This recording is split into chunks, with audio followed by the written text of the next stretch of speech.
Hello and welcome back to the Football Terrace. Good morning and welcome, by the way, to a brand new Premier League season. Arsenal travel to Craven Cottage to take on Fulham. And what a big shock already. Pepe dropped for Willian and Mohamed El Neni. Mohamed El Neni is back in the Arsenal team. He's back in the Arsenal team. Arsenal continue with three at the back. They've gone for the 3-4-3 that yielded so much success. So much success at the back end of last season. We're joined by Igal. Man like Adam Charles will be joining us as well in a few moments time. His little Skype screen's ready for him. Igal, first of all, welcome to your first Football Terrace watch along. I need your reaction. Willian in, Pepe out. What you saying, bro? It's not a surprise. Let's be honest, Terry. It's not a surprise. As Arsenal fans, we've been seeing what's been going on during the preseason, and Pepe has not featured much in the preseason. Willian has featured, so it's not a surprise that he's playing. Danny Ceballos just came back on loan. It's not a surprise that Mohamed El Neni starting the first game. I honestly predicted this a long time ago, and I knew there was going to be a meltdown, but Arsenal fans, relax. This guy went on loan. He might have come back a better player. We don't know yet. Don't judge him too early. And then when it comes to the defense, Holding and Tierney are in that defense with Gabriel. Gabriel basically slotted in and replaces David Luiz with his passing range and ability. I'm quite confident that this team can beat Fulham. Listen, you should be beating Fulham. Let's get this out there right now from the beginning, from the top. Arsenal Football Club have no excuse but to beat Fulham. You're the superior. Even your weaker players that come in today, like Mohamed El Neni, walks into their team, in my opinion. So there is no excuse. I think what's interesting is a lot of Chelsea fans said that, Willian is going to be one of your main guys this year with how much you're paying him. I think you will be, because although you'll have a lot of the ball today, and I'm predicting now between 55 and 60% of the ball Arsenal will have, you want hard workers. And I think your wide players did it a lot towards the end of last season. They would find themselves in central areas when out of possession, as an example. Now, what we're going to do is a little bit of technical work here. We're going to get Adam Charles added to this stream. Oh, it's thrown you out for a second. I've got to work out how to do this because I'm not overly technically minded. Oh, we'll do this now. We'll add another widget. How you doing, bro? I'm good, bro. I'm good. Have you seen the news? No, what's the news? Have you seen the team news? No, I haven't even seen that. Literally, Pepe dropped Willian in. Oh, this is everything that we said. This is everything we didn't want to happen. What is going on? Yeah, I think it's an interesting one. I'm now trying to find Igal. It seems to have kicked. Oh, do you know what I did? Igal, call back. I answered your call and didn't add you to the call. I made a mistake. Igal, call back. I've now got two cameras here, and I need to fix this up. And do me a favor. Can you turn whatever your device the other way around? So it's What, me? Yeah, please. So that it's that way around. Yeah, and there's going to be two of you for a while until Igal calls back. I actually pressed the wrong button and I ended his call, and I added you in. Apologies, Igal. Apologies, my brother. Call back and we'll add you into the bottom square. Right now, there's two Adam Charleses on the stream, which is cool. But Igal, call back. We'll add Igal to this. And then one of these little boxes will have Igal in and the other one will have Adam in. That's going to be the hope. There we go. We got both people on. Sweet. Yeah, so, yes, as I said, boys, Mohamed El Neni in, Pepe in, William gets his debut. What's your reaction to that, Adam? I'm shocked to see El Neni start. I really didn't think that was going to happen. But yeah, I guess it's a shame because every other rival fan was saying that Pepe is going to get dropped for Willian. I really didn't think it was going to happen, but clearly it has. And I just hope that Willian justifies his thing, because otherwise there's just going to be more cannon for fans saying that Pepe was a flop. Nah, man, don't look at it that way, Adam. Look at it as a positive. We have strength and depth. We can drop Pepe to the bench, and we have a guy like Willian, who was Chelsea's most creative player, created 76 chances for them last year. The next closest was Mason Mount, and he was less than 50. So when you think about it that way, we added a lot more creativity to our team. And when you think about Mohamed El Neni, it's too early to judge him. His physique is a lot bigger than Terrera, And last year he was on Besiktas and he was a crucial player for them. Yes, it's a smaller team, but coming back, let's not judge him too early. Let's be fair. And it's too early to put what do you call it, Ceballos back into the team right away, even though he just came back from loan. I don't think he might be ready. That's true. And I mean, I don't know if we can say that it's too early for El Neni because we've seen him. Like, we've seen him play. He's had, I can't remember if it's 1 or 2 seasons at Arsenal. I think it might even be 2. So for me, I don't think it's too early. I've seen what the guy's about. I've seen him play in the Premier League. I've seen him play in the Champions League as well. So yeah, I mean, yeah, it's weird. You're right. Maybe it's time for a fresh start. He's clearly on something that's impressed Arteta. So we'll see what happens come the game. But I just and do you know what I would say to Gooners? I've been talking. I've got into big fights this morning on social media. There's been a big report in the Athletic that Ollie's not happy with Delo. Primarily, he doesn't train hard enough, doesn't work hard enough, isn't listening to the instructions of the team, right? And then you get this sort of situation where, but by the way, if you think the volume's too low, that's your earphones or your phone that's broke. Because these guys, I can see the volume settings coming through here.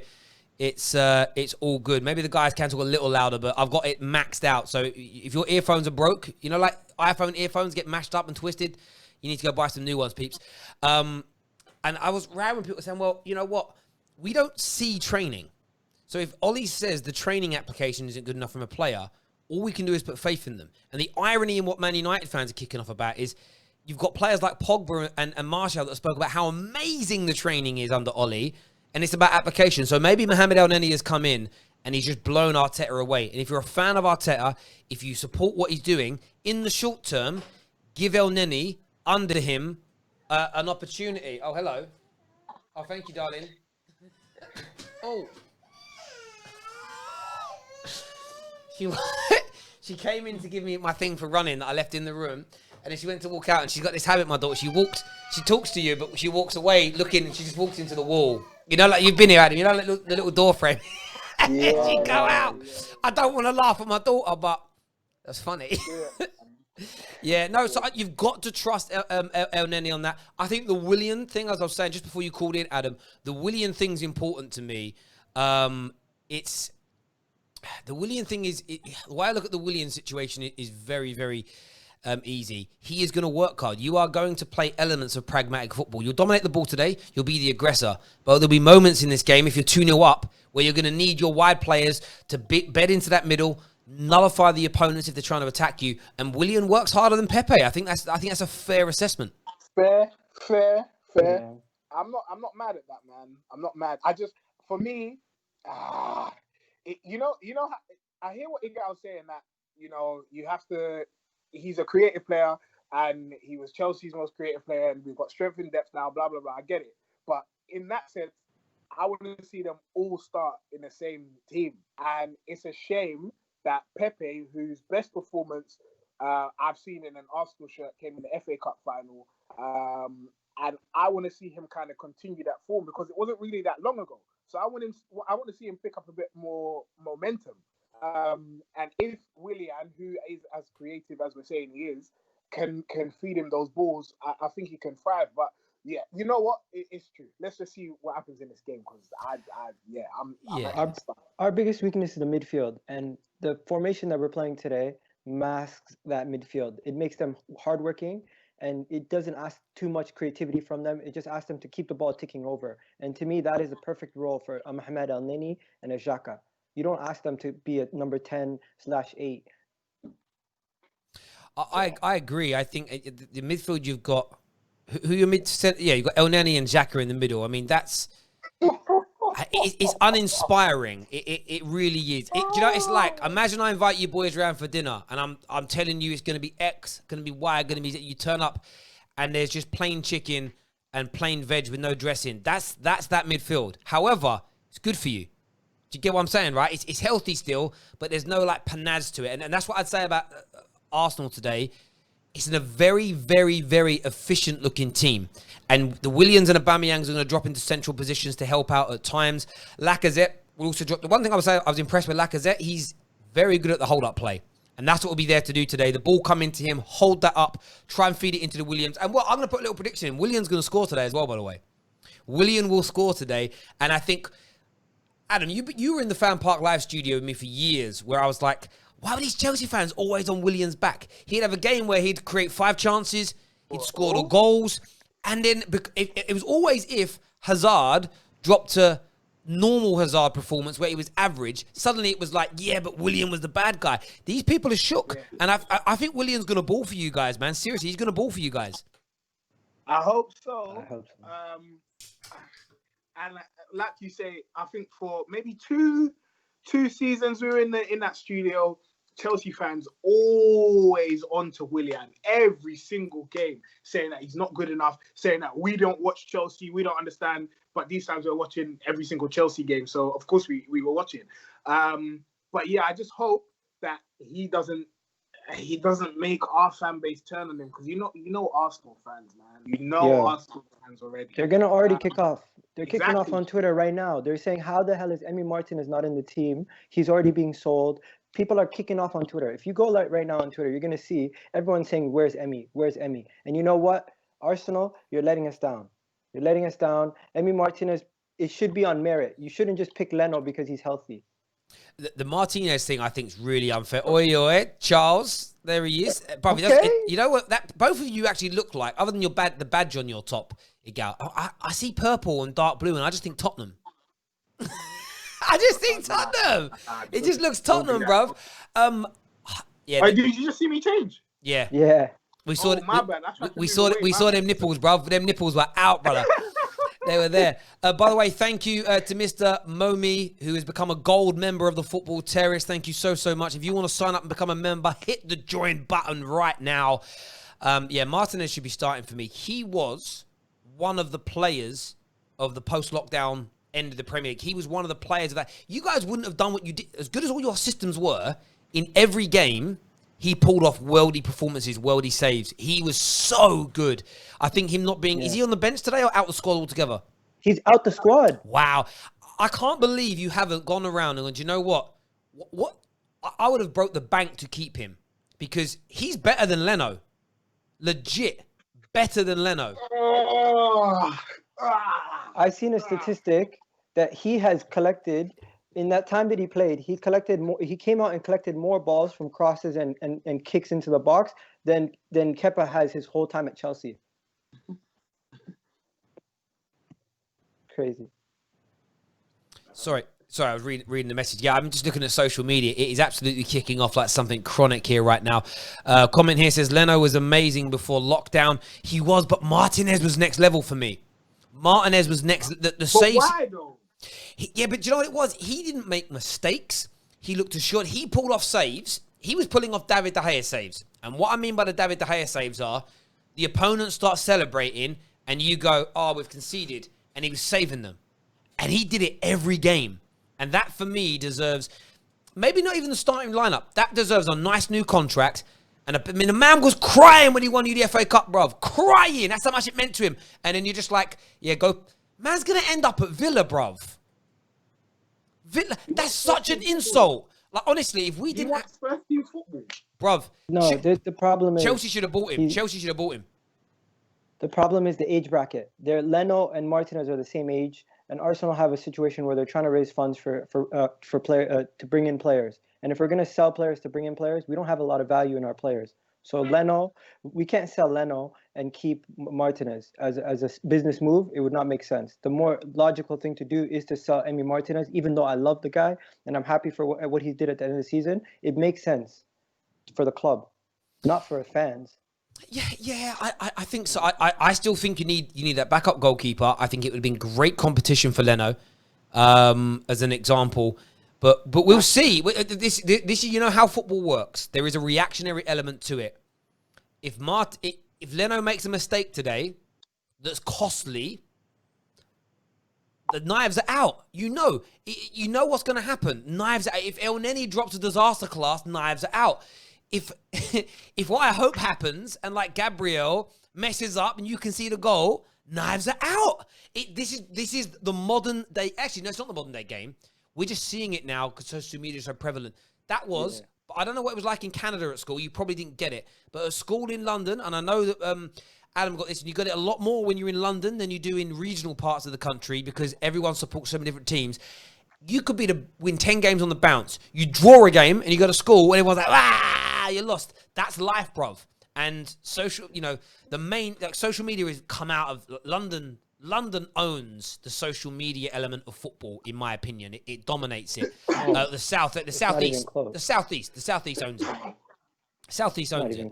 Not the terms of what teams they support, the people that do it. Southeast owns the hyperbole and the reactionary element, and it isn't because everybody's like naturally reactionary. It's what it was like going to school. Like when I moved to Manchester, I remember chatting to one of my friends about it, and he went to school, and everybody was either City or United, and a couple of Bury fans.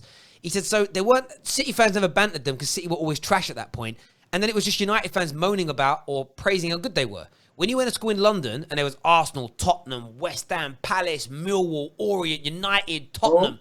It was just Liverpool, Newcastle. It was just every day was banter when it came to football. And you don't get that in regional parts of the country. Not when I was a kid. Maybe it's starting to come now. And that's why the social media element, look at most of the people that do the banter element of football on socials. Where are they from? Most are from Luton down. It's true, and that's because regionally, that's what football was like. So it's just a reflection of what we grew up listening to. Do me a massive favour, everyone tuning in, smash the like button. We're 40 minutes away from kickoff. Opening Premier League game of the season. Fulham versus Arsenal. We're back. We're here. Watch-alongs for nearly every top 6 game. Match reaction shows for nearly every single top 6 game. We're here. And we're just going to keep growing. 160,000 subs made. The watch-alongs are going to be more like this going forward, where we're going to get actual fans onto the clubs. I can't wait for it. Look, there's a comment here saying, Arteta out already. What are you boys saying? He's a joke. Arteta out already. Jeez! He's trolling. He's not serious. Let's be honest. Let's talk Fulham for a few moments. What worries you about Fulham today? As an Arsenal player? As an Arsenal fan, yeah. What's your concern about them? Yeah. Not much, I'm not gonna lie to you, not much, because we were talking about this yesterday on TFO. A lot of the same centre backs that played at Fulham when they first came up recently are still there. They need centre backs. So defensively, I don't think they've got it. And I don't think they're going to cause us many problems today. I hope that's not famous last words, but I see this being a very routine win. Like I don't think Fulham don't have anything that worries me, if I'm being honest, except maybe fight and spirit and courage, but that can only take you so far. I think it's not the players on the pitch, it's the manager you have to respect, because what he's done as a young manager coming into Fulham, I don't know too much about the team, but from what I've seen from the team and how much praise that I've seen for this manager get, I think he might have a little bit about him. And to have Mitrovic on the bench and have Kamara up front, Mitrovic at the end of the game, if the game is close, he could cause us problems, because we've always had that Charlie Austin type player, Shay Long, come on last minute and shithousery score a goal against Arsenal. But you know what? I'm not worried, but I'm saying there is something to respect about that team. I think there's certainly something to respect. Again, I don't know too much about them. I'm not going to sit here and try and act like I'm an expert. What I have read, though, is Scott Parker gets them playing good football. It isn't Scott Parker as a player was very much blood, sweat, and tears. What I'm hearing about them as a football team is they can pass, they can move, they can play. And these can often be the sticky games. When you play the newly promoted teams in the first 4 or 5 games, they're a little bit more unfamiliar.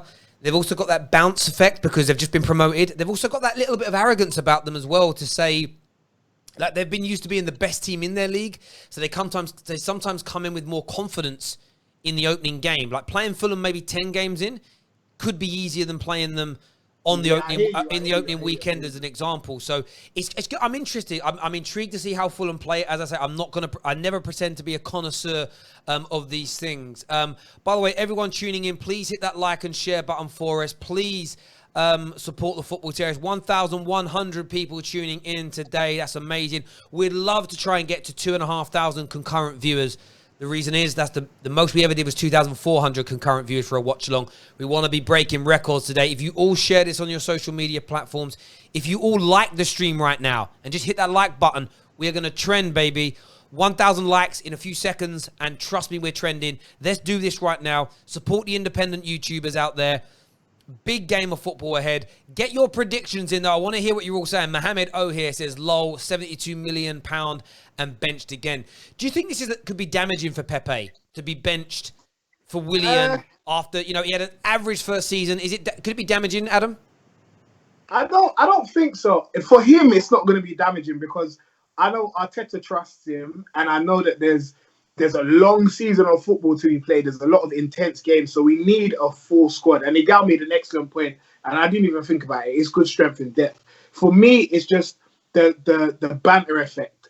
I know rival fans, they've been goading for him the whole time. It started off saying that Daniel James is better than him. Then it was like he's a £72 million flop to only score goals in the Europa League. Like, as long as the social media and mainstream media criticism doesn't get to him, I don't think it's going to be damaging for Pepe because, as I said, towards the end of last season, he was playing very, very well and he saved his biggest performance for the FA Cup final. So, really, I just think it's a matter of time before he comes good. I just hope that, the rival fans, for me, as long as they see that. But when do they ever let context come into things? Never. Very, There's very, no very balance. true. There's no balance with rivals. There's barely any balance with some Arsenal fans. Let's be honest. They're gonna look at this game and they're gonna try to throw salt at something or make jokes about something, just for the reactions. Do you think some Arsenal fans, and you can name names, you don't have to name names, do you think some Arsenal fans are hoping you lose today? Do you think there are some that actually have got into that train of thought where Arsenal losing is good for them or they enjoy it? Do you think there's any element of truth? There's always those accusations that people want to lose, Arsenal to lose so they can rant, or just to say, I was right, Arteta's not good enough, Aubameyang shouldn't be, whatever their agenda is. Do you think there are some that actually want you to lose, or do you think deep down inside all Gooners want to win regardless? I think all Gunners want to win regardless, but the majority of them are pessimistic and they don't want to get burned. That's what I think it is. They don't want to say anything with their chest that's positive because it's easier for them to put the club down, because when we succeed, they can say, hey, they won't put their hands up. They'll try to find the agenda or the negative part of it. We'll win a game defensively. They'll say, how long can we do this? We'll win a game 1-0. They'll say, oh, we scraped it. So I find that there's more pessimistic views that are seen more likely, and anyone who's balanced is called deluded. So even if you're in the middle, you're called deluded. You can't be positive about a team that's not performing, that finished 8th. Yeah, it's funny. Obviously, you sent me... A gal sent me a clip last night from when he called the Fan Park Live studio about 2 years ago. And I called you out the other day because I sort of said, I get your point that we've seen Chelsea, Liverpool and City be way off the pace in Season A, and in the following season, Season B, they've been challenging or they've won it. And you said that the other day in the preview shows, but you actually called the Fan Park Live studio 2 seasons ago and said and predicted the same thing, that we were bad last season, but this year we'll come back because it happened before. And that's the reason I pull on that thread is, and I'll dig the video out later and we'll play it a little bit later on. My view on Arsenal was always this, that until I see some kind of evidence that Arsenal can do that, and 15, 16, 17 years of not doing it, I can't just suddenly believe it because you say it. Let me ask you a question though. If what have you not seen from Arteta so far that you're hoping to see that's going to allow you to believe we can? It's not Arteta. It's seeing it from Arsenal and also from your fan base. Because for me, it's the whole thing's a collective. I believe a football club, and I believe there's more and more. We've had these conversations before, Adam. I believe it's a complete and utter. It's one organism. And if do you know what? All or Nothing has shown this. Players are sitting there listening to Sky Sports. They're reading Twitter. They know what's being said about them. So when you get a fan base that's on you, when you get a fan base that's on your back, killing you, it impacts the psyche. It genuinely does, and it always has done, and it probably always will do now, because you can't get. Back in the day, you could just turn the TV off or not buy a paper. Now you can't turn your phone on without it being so, oh, I'm going to go check, or people telling you, or people in the street saying stuff. And I just think, for me, until I see 85, 90% of the fans get behind the club and patience prevail. Because if you lose 3 of your opening 5 games, we will literally hear, I can't take this, Robbie. I can't handle this, Robbie. What's going on, Robbie? And I'm not blaming AFTV. They're amazing. They're brilliant. But you will hear that.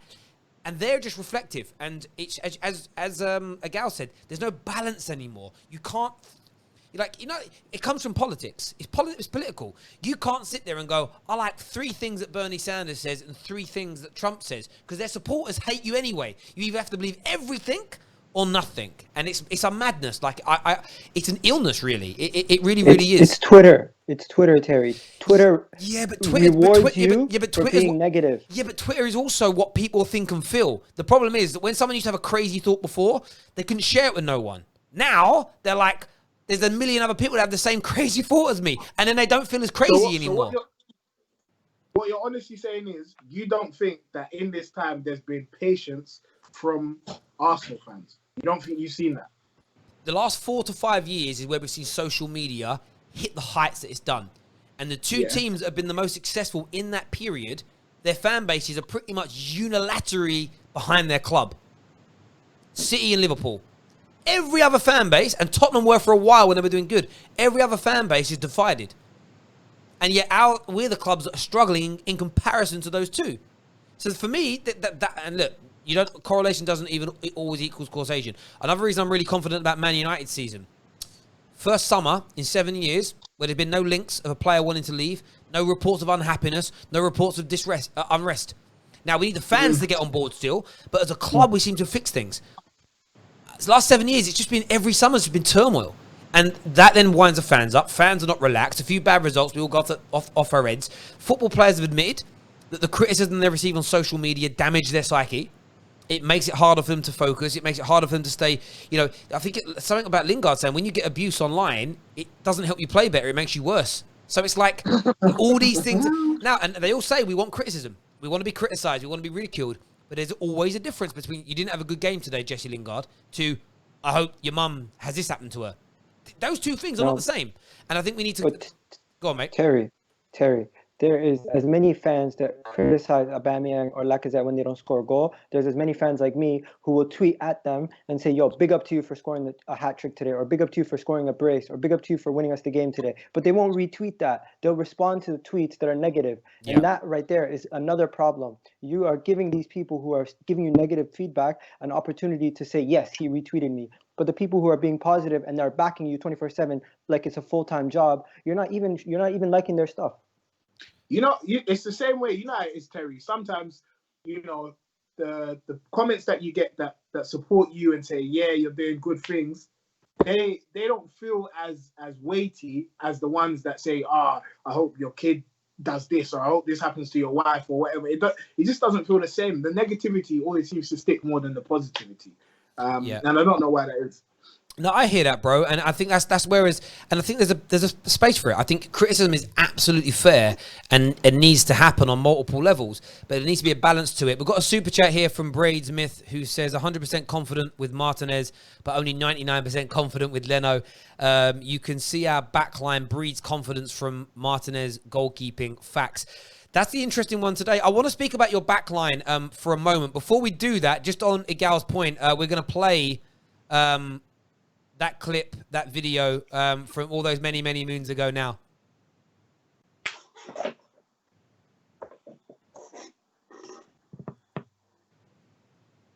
My boy Adam already knows. This I is want to time ago. Oh, hang on. 2018. I'm here. I know it's not the time, but I still want to talk about it. Why can't Arsenal win the league?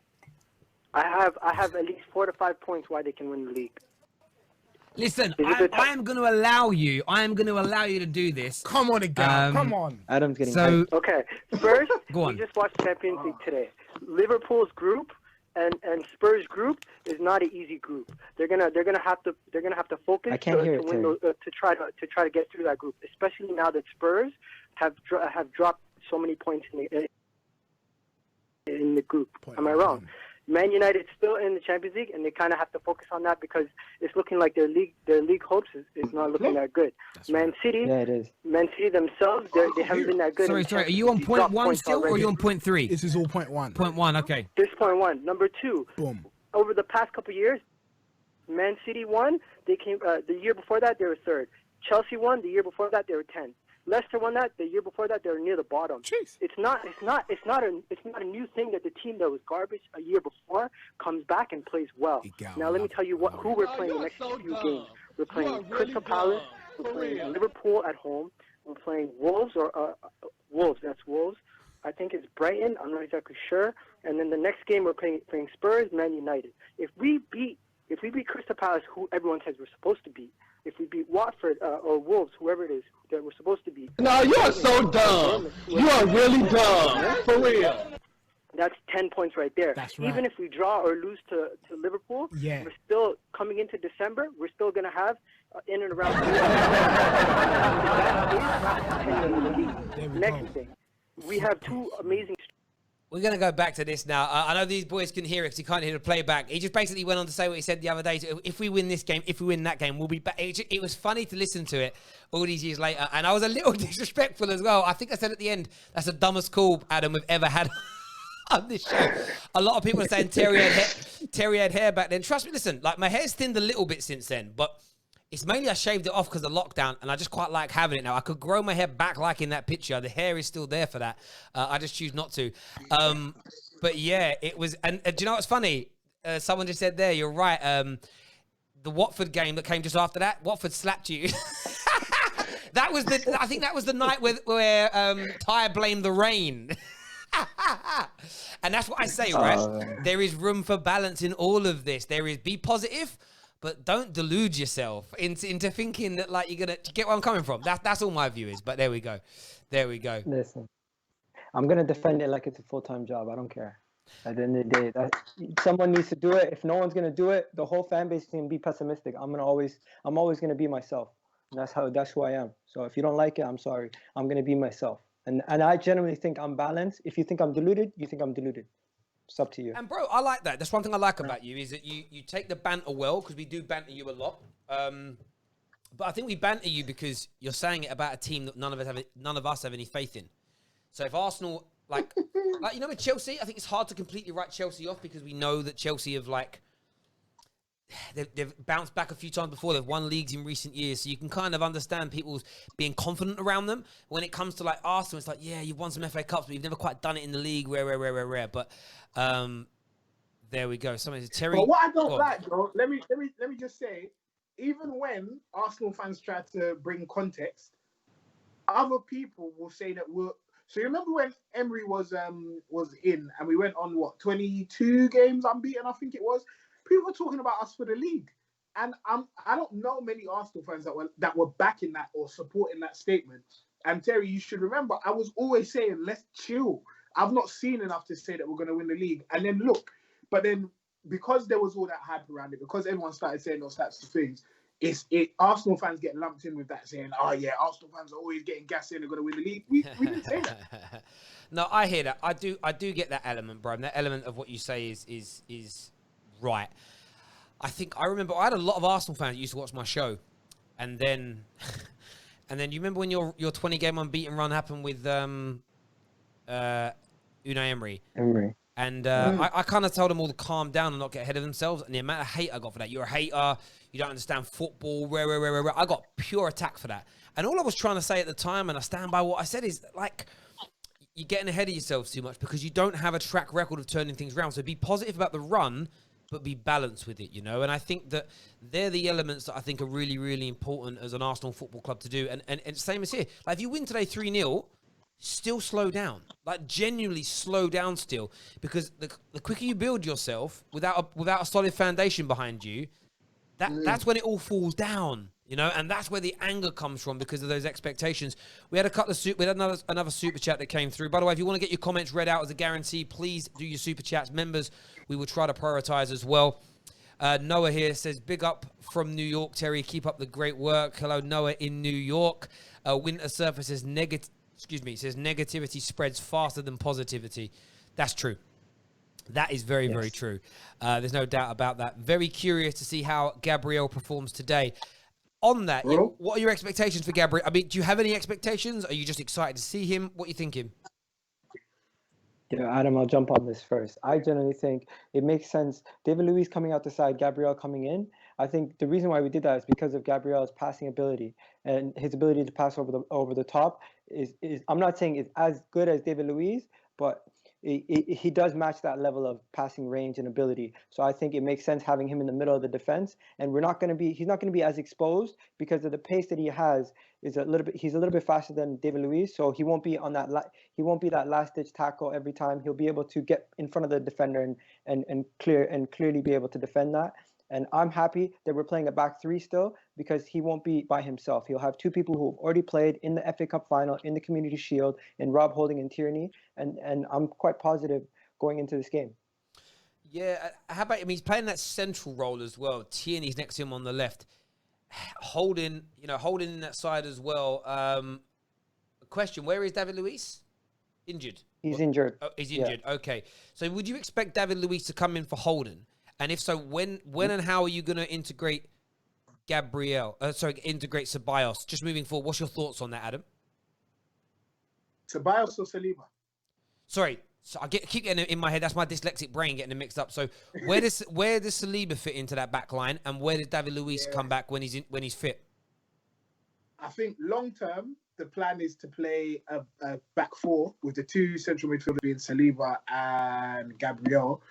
But to be honest, what I believed was that Holding was going to get sold, and I think based on the performance in the Community Shield, he might have changed his mind on Holding, because Holding had a blinder in that game.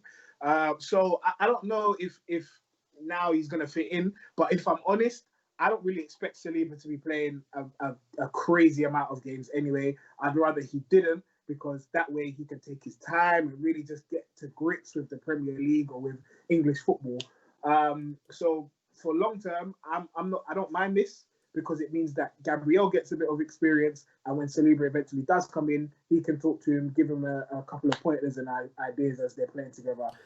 So I guess I see it as David Luiz as the elder statesman, Gabriel as the middle guy, and then Saliba as the younger one, and they're all just passing down information through that chain, which I'm quite happy with, to be honest. Yeah, I think that's a fair assessment as well. And obviously, Maitland-Niles, left back, is an interesting one. He's a brilliant Community Shield game. Well, he's playing in the kind of left wing back role.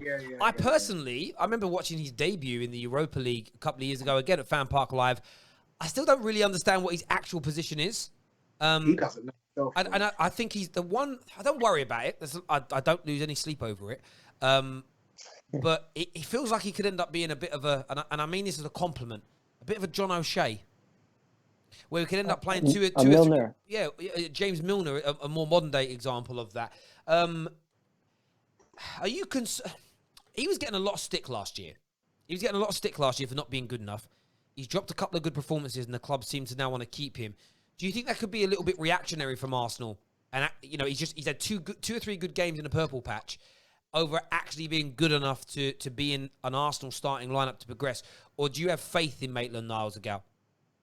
I have faith in Maitland-Niles due to one thing. From what we've seen, his ability to help you change your tactics throughout a game, where he can play as an attacking player, he can play as a right-sided or left-sided midfielder, he can play as a wing-back, and he can play as a right-back or a left-back. And he's shown defensively he's on job. He's not.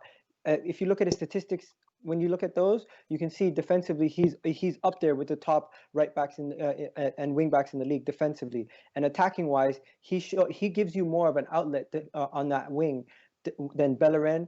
And maybe not Tierney, but he can do a good job joining into the attack. And when you have Tierney, Aubameyang, and Ainsley Maitland-Niles all on that left-hand side overloading, they're so good with their passing and their close, tight spaces that it causes teams problems. And when we have to kick the ball across, Ainsley Maitland-Niles, he's naturally right-footed, so it's going to be easier for him to kick it across the pitch than it would be for him to cross it into the box. So when we do change over, it's easier for him to do that, and I support him 100%. He's only 22 years old, England international. He already got a cap, so the sky's the limit for him. I get that. I say that because me and Adam have watched a lot of Maitland-Niles together in different ways, shapes, or forms on the channel. He's just never been a player that I've felt that the Arsenal fans really back or care or really, really want. What are you saying, Adam? Bro, I just thought, listen, I love Igal so much, you know. I need it.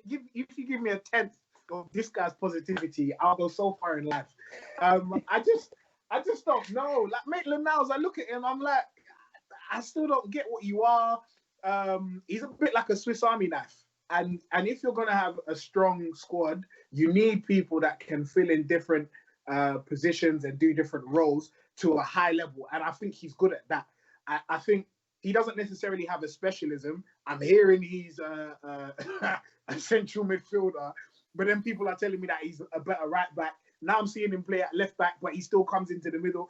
Like, no one knows what he is, and I think that's good because we can use him in a multitude of ways. But for me, he's never going to go on to be like an elite level midfielder, but he will effectively be our Park Ji-sung, and I don't mind that. I do not mind that at all. You need players like maybe I think there's a bit of an obsession with younger fans to have a player who is a specialist in a particular role, where I think you do need those sort of hybrid, multi sort of Swiss Army knife type players, if that makes sense. I think they're important. We're going to do some super chats now. Do me a favor, everybody tuning in, please hit the like button. 1,500 people tuning in. I beg you right now, all hit that like button. Let's get this past 1,000 likes while we're live streaming. Please do that for us. Donkey Kong here with a super chat says that 22-game streak was shaky as losing at half-time in 20 of them. Hardly any solidity at the back. 3 subs at half-time. We were shocking, no doubts. So, look, again, I think that's a little bit harsh, but there we go. It's so exaggerative, like, bro. Come on, man. Another super chat here from the Bad Cab says, "I'm afraid of the language barrier with Gabriel."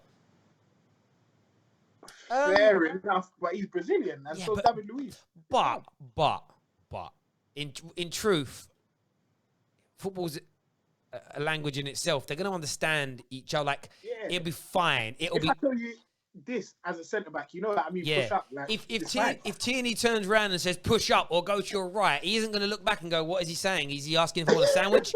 Like, that's not gonna. No, I don't want fries with that, bro. It's not going to happen. Like, it's cool. Like, it's all going to be good. And he's in the middle of the center 3, so it's easier for him actually. Yeah, I get that completely. He sees the whole game. Josh King Coy is here. Obviously, a Tottenham fan says that Fulham team is dreadful. Top 6 championship level. Norwich will win, unfortunately. Woolwich will win, unfortunately. No excuses if the team don't perform today, Gal. Come on, you Spurs. Josh in the house. What's going on, my guy? What's going on? Do you know what I like about my soundboard? The soundboard works better on this than streaming through StreamYard. It actually works clear. It's like people can hear it, which is really, really good. But there is no excuse today. I am going to say that there's no. I mean, I'm looking at this team, this Fulham team now, right? I've heard of Kearney in the middle, right? That's it. Kamara. Oh, no, I know who cover. Actually, I'm a liar. I know who. I don't know who Kamara is. I know who number 17 is. I can't remember his first name. I want to say it's Ivan Calavaro. The reason I know him, I've just realised who he is. I should know him because he was one of my old clients. He was one of my when he was at Wolves. He was one of my clients. I swear that's the same guy that was at Wolves. I think they bought. But again, he ain't Prem quality. That's why Wolves got rid of him. This is a championship team you're playing. You have to beat them today, don't you, Adam? Bro, anything less than a win for me is not good enough. Not at all. We can really set the tone for our season with the first game at 12:30 on a Saturday of the new Premier League season. We set the tone from here against this bummy team. I swear they came through promotion as well. Yeah, they did. And I feel like they scraped it. I can't remember, but bro, 2-0. I'm not glad to you. Listen, they should be getting whacked. I'm looking for a 2-3 goal margin. And that's that. Don't forget, this is last time we were here, Terry. We were screaming. We got our Arsenal back. Ramsey scored that flick goal off the build-up. So last time we played against Fulham, we won 5-1, and Schürrle scored for them. So I like to go based off history sometimes. So if we're gonna go based off history, I think we should be smoking them. You should be, and for me, if you scrape a win today, it's a loss. like from a moral standpoint, it's like if you scrape a 1-0, a scrappy 2-1, it isn't good enough. You need to be battering them. Like Ian Beale, battered cod, done. And if you don't watch EastEnders, you won't get a reference. Like, you've got to batter them like an Ian Beale codfish, bruv. It's as simple as that for me. There's no way, shape, or form around this. You have to go and do it. They're favourites to go down, I think. You know, they're one of the weakest teams in the league. Fledgling manager to boot. You know what I mean? You've got some of the best like, you've got Premier League winners in your team. Aubameyang is one of the best strikers. Leno, you say, is one of the best goalkeepers. Tierney, you say, is the best left back. Like, just that in itself. Both you two love Xhaka. You two literally get on you take the knee. Actually, you take both knees for Xhaka. Underestimated player, man. Bro. Underestimated. No, he ain't. He's not underestimated. The amount of stick he gets for the fact that he's slow. If you actually look at the game and you see what he does and you just watch him for a game, you'll see how integral he is to everything that we do. Ticking over, keeping the ball moving, making people keep positions. He's actually a leader. As much as people don't like him for what he said, you cannot criticize him for what he does on the pitch. Besides his big errors. Everything you have just said is unprovable. No, it's not. Everything you have just said, there is nothing. You can't quantify it, right? You're just saying, he makes, like, Xhaka's so good, he makes everybody else stay in their positions. It's like, because you can't quantify it. It's like, it's just like overarching statements. It's like saying, by the way, right? It's like, what you're saying is, it's like, oh yeah, by the way, no one in my class is that smart. I'm just really dumb, so they look smarter. That's all you're saying. That's all you're saying about Xhaka. You're talking. Hang on, no.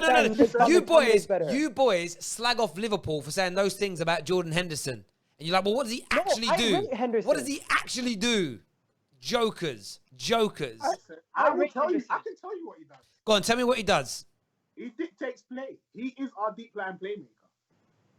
Like, that's literally it. He's Jorginho, but at Arsenal. Harry, you're the guy who thinks Scott McTominay is better. What can I say to you? What, sorry? You think Scott McTominay is better than Xhaka. What can I say to you? He is. Bro. He is. Tell me when Granit Xhaka scored a goal pretty much from the halfway line in the derby. Tell me when Scott McTominay scores a goal in the World Cup to take his team to the semi-final. Hang on, but he's Scottish. That's unfair. Do you know what I mean? That's unfair. George Best was one of the great. Right. Tell me when he scored a shot with it outside the box against one of the world's best keeper with his weaker foot in a rival game. He did it against Arsenal. He did it against you. That was a tackle. No, he scored a screamer from the edge of the box last season. He put it with his left peg into the top corner. Wasn't that a counter attack? What, Scott McTominay? Scott McTominay did it. Scotty did it against you boys. You got one of the best goalkeepers, and yes. Terry. Sorry. When it comes to Xhaka, I'm going to say this again. There's no balanced opinion on him. You either hate him because of what he did against the fans when he told them to F off, or you appreciate his value and you see the value that he brings when we lose a game when he's not playing. That's what I think. Everyone's saying here, Terry, you're so sad. It's just a joke. Listen, boys, we're having banter here. Viewers, we're having banter. I'm only laughing because it's funny. I get your point on Xhaka. I think Xhaka's a good player.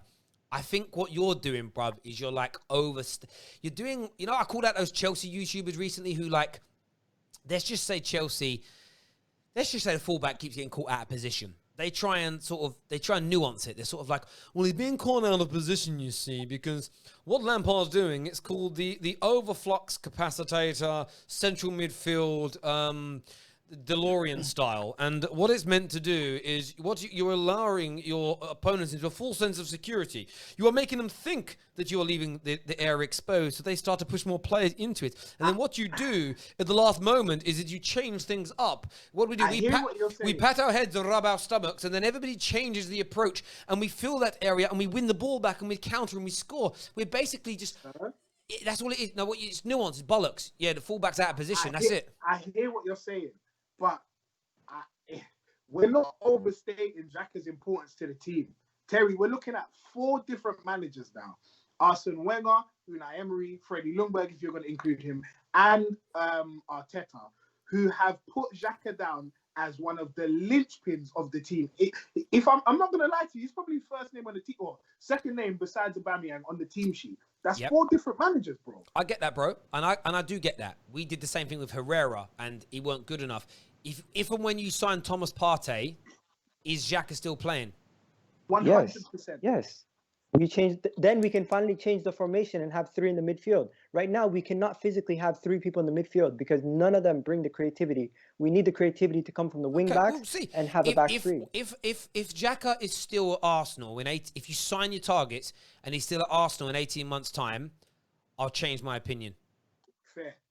Because if you bought the right, if you land the targets in midfield. Sign Ceballos full time, sign Thomas Partey, get Auer in, and a few other players, and he remains as part of it, then I'll bow down and say, actually, there must be something there that I'm missing because of that. Super chat here from Shane says, good afternoon all, keep up the good work, lads. Any updates on United's transfers? We did a video this morning on that. It's all good. Teams are coming out now, though. Ladies and gentlemen tuning in, please hit the like button. Please hit the share button as well. I'll tell you this, Terry. When our defense is fully healthy, I think it's going to be David Luiz in the center of the defense.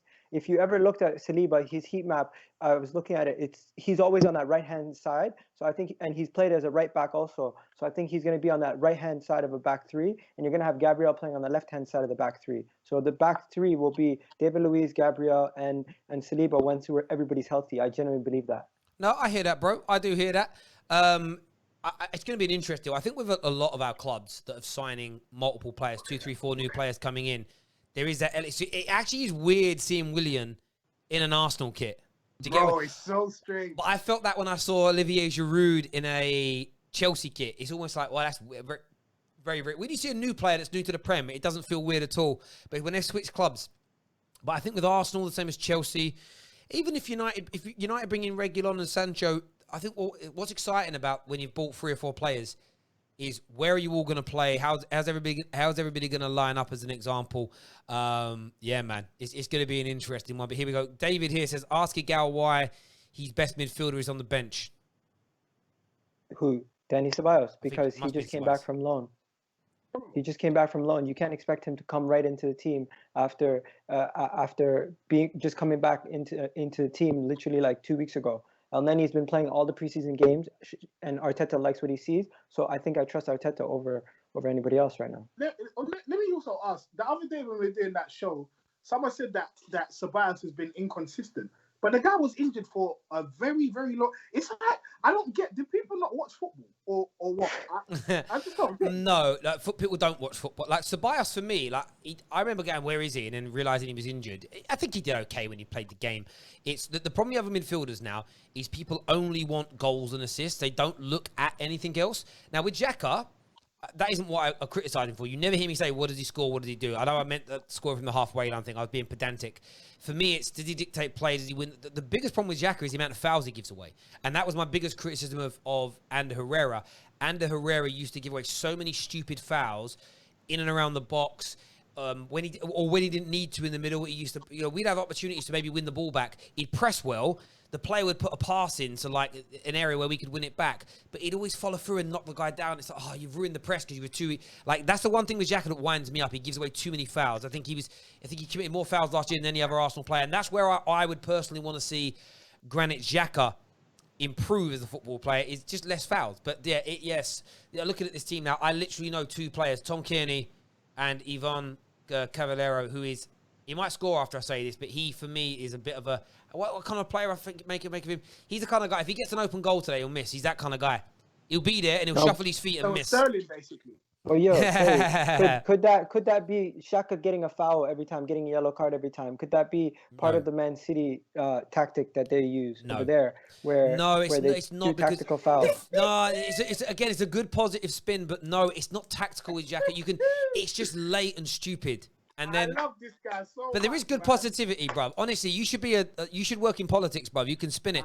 Smash the like button, people. Hit the like button right about now. We want to go past 1,000 likes while We are live streaming. We've had over 100 new subscribers come to the channel since we've been live as well, which is amazing. So big up all of you for helping us do Prediction times. Let's go, guys. What are you guys saying? Prediction, I'm gonna go with 3-0. 3-0 to Arsenal. Has to be 3-0. What are you saying, Gal? I'm saying 2-0. Okay.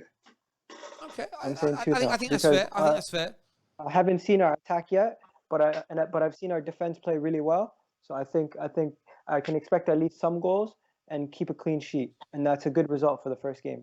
Jeez, man's even got number 6 as well, yeah. Hey, Tony Adams. There we go. Well, let's see what happens. I mean, the most important thing is let's see what happens in this game. Yeah, man. Joe, they're talking about, is it Joe Brian, whatever his name is. They're talking about what he did in the Champions. You know, it's mad. I feel disrespectful to him, but I just don't know who these people are. Like, who are they? Who even are they? You're not relevant to me until you come up to the Prem. Like, I don't give it up. Like, I'm very open about this. I don't watch other leagues. Even like someone called me out the other day. Like, do you watch like women's football? I'm like, no, I don't have the time. I don't watch anything outside of like what I do, if that makes sense. But here we go. Do me that favor, as I say, smash that like button, please. Hit the share button as well. Hit the retweet button as well. So important that we get that done. Thank you. One prediction here says Fulham 2, Arsenal 0. Oh, it must be it's unthinkable that Arsenal will lose. It has to be unthinkable, right? Yeah, I've not. That thought hasn't even flashed my mind. So yeah, that's not happening. You know what? Lacazette's underrated, man. People need to stop criticizing Lacazette because what he does, Aubameyang won't score the goals that he scores if Lacazette doesn't drop deep and take those positions. As much as you rate Firmino, you can't rate Firmino so highly and insult Lacazette for basically doing the similar job. Let's be honest, Adam. Firmino gets rated so highly, he doesn't score as much goals as all these other strikers, and Lacazette gets criticized for doing almost a similar job. Now, but the reason we were all onto Lacazette is because he wasn't scoring. He wasn't finishing his chances. And here we go. The game's kicked off now, ladies and gentlemen. Just cut the super chats. Christian here says it's 4:30 a.m. in Sacramento. Good morning. That's what I love about international football fans. 4 a.m. They're up. They're supporting their team. Comment here from Ryan says, this Igal guy is the second coming of Ty. Do me a big favor, hit that. You need to hit that like button, people. We need to hit 1,000 likes, please. Let's get this done right about now. Game's kicked off straight away. Arsenal on the attack here. Fulham just. Do you know what? I don't have the sound on because obviously I can't because of you get the copyright strikes. But I do miss when I watch the games back. I do miss the proper crowd there, seeing them effing and jeffing and jumping around. But there we go. Effing and jeffing. Yeah, it's just effing and jeffing. I ain't said that in a while there, but so Adam, like, have any of you changed your mind? You know, we did predictions the other day. You guys predicted. I was going to go back to these now. So Adam, you predicted that Arsenal were going to finish 5th.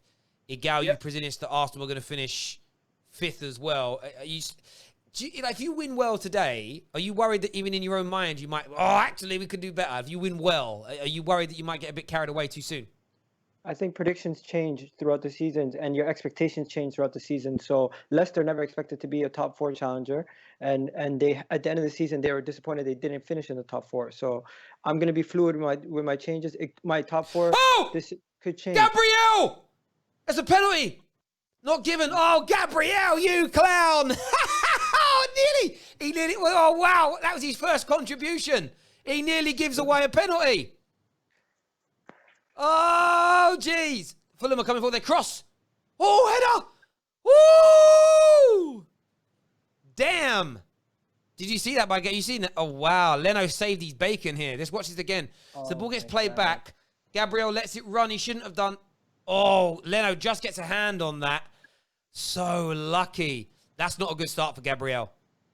That's a terrible start for Gabriel. It's cool, man. He'll get over it. It's not a problem. Terry, you're trying to start a fight right now over Gabriel. Nah, keep it, man. It's fine. It's literally his first touch. He was just trying to be composed. Oh my god. Well, it wasn't a touch. That's the whole point. It wasn't. He left it. Why would you leave it? In fairness, though, I've got sound on. I can't hear it. Maybe the goalie called it. It could be. Sometimes nah, those. I don't think he did. He was just trying to be composed and leave it. It's fine. It's fine. He knows not to do it again. We'll see. Playing out from the back nicely here, Arsenal. Mohamed El Neni. So a little story about Mohamed El Neni. One of my best friends from work was his bank manager, and he did a lot of stuff. So helped El Neni out with a lot of things.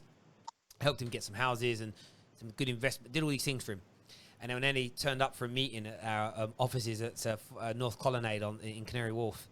And he had like a little package with him. And he goes, I've got you a little present to say thank you. Now, we're not allowed to accept gifts. I don't work there anymore. But you weren't allowed a gift valued more than £150 anyway. And anything under that, you had to declare it, right?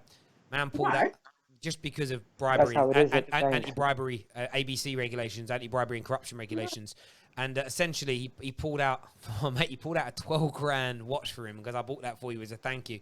Obviously, couldn't accept it and take it, but I was like, it's so gutting that you can't, because imagine like. But can't you couldn't you give it to your wife or something? No, it's the problem you have. It's what you could if you just can't do it because it could be if something goes wrong later on down the line.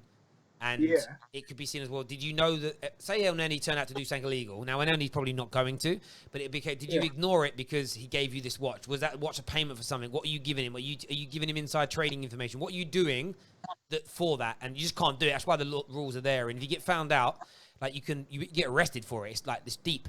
But yeah, man, I remember he bought it and I was like, damn. Like my mate was gutted. He was like, I wish I could take it because it was all above board. But yeah, you can't take anything. Yeah, in Canada it was literally $50. You can't get a gift over $50. Yeah. $50. I remember once a guy and his wife bought me a bottle of aftershave. I got a slap on the wrist for this when I was young. I was literally a cashier. I helped stop some fraud against the guy's mum's account. And they bought me a bottle of aftershave and they gave it to me. I said, "Oh, cheers, thanks." I didn't even take it home for about a week. And then I remember getting dragged into an office. Investigations came in saying we were told you got this, but we've waited a week and you haven't declared it. And I was like, "Oh, I didn't even take it home. I haven't even thought about it." And they were sort of like, well, you have to because it's a gift. And I'm like, yeah, it's like a £20 bottle of aftershave or something, but I have to declare it. They're like, yeah. They were so serious. I was like, wow, this is a real thing. Like yeah, you have to. And it wasn't like I was messing about, but there we go. So yeah, it's a serious rule. Oh, Arsenal playing silly buggers at the back again now. Oh, he's passed. This defense hasn't played together. What do you expect? They're not going to have cohesion in the first game. Easy there, Gabriel. That pass again from the man,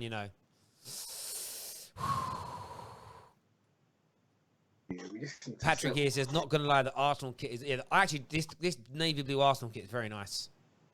You reckon? Yeah. Do you know what I'm already seeing with Fulham? I already worry about them this season because they're playing football or trying to play football. And you know what's going to happen as the season wears on? Norwich. They're just going to... I just keep Norwich again, like Norwich 2.0. They're just going to try and play... And it's honourable, and I respect teams that try and play football, but there's a level in it. Do you know what I mean?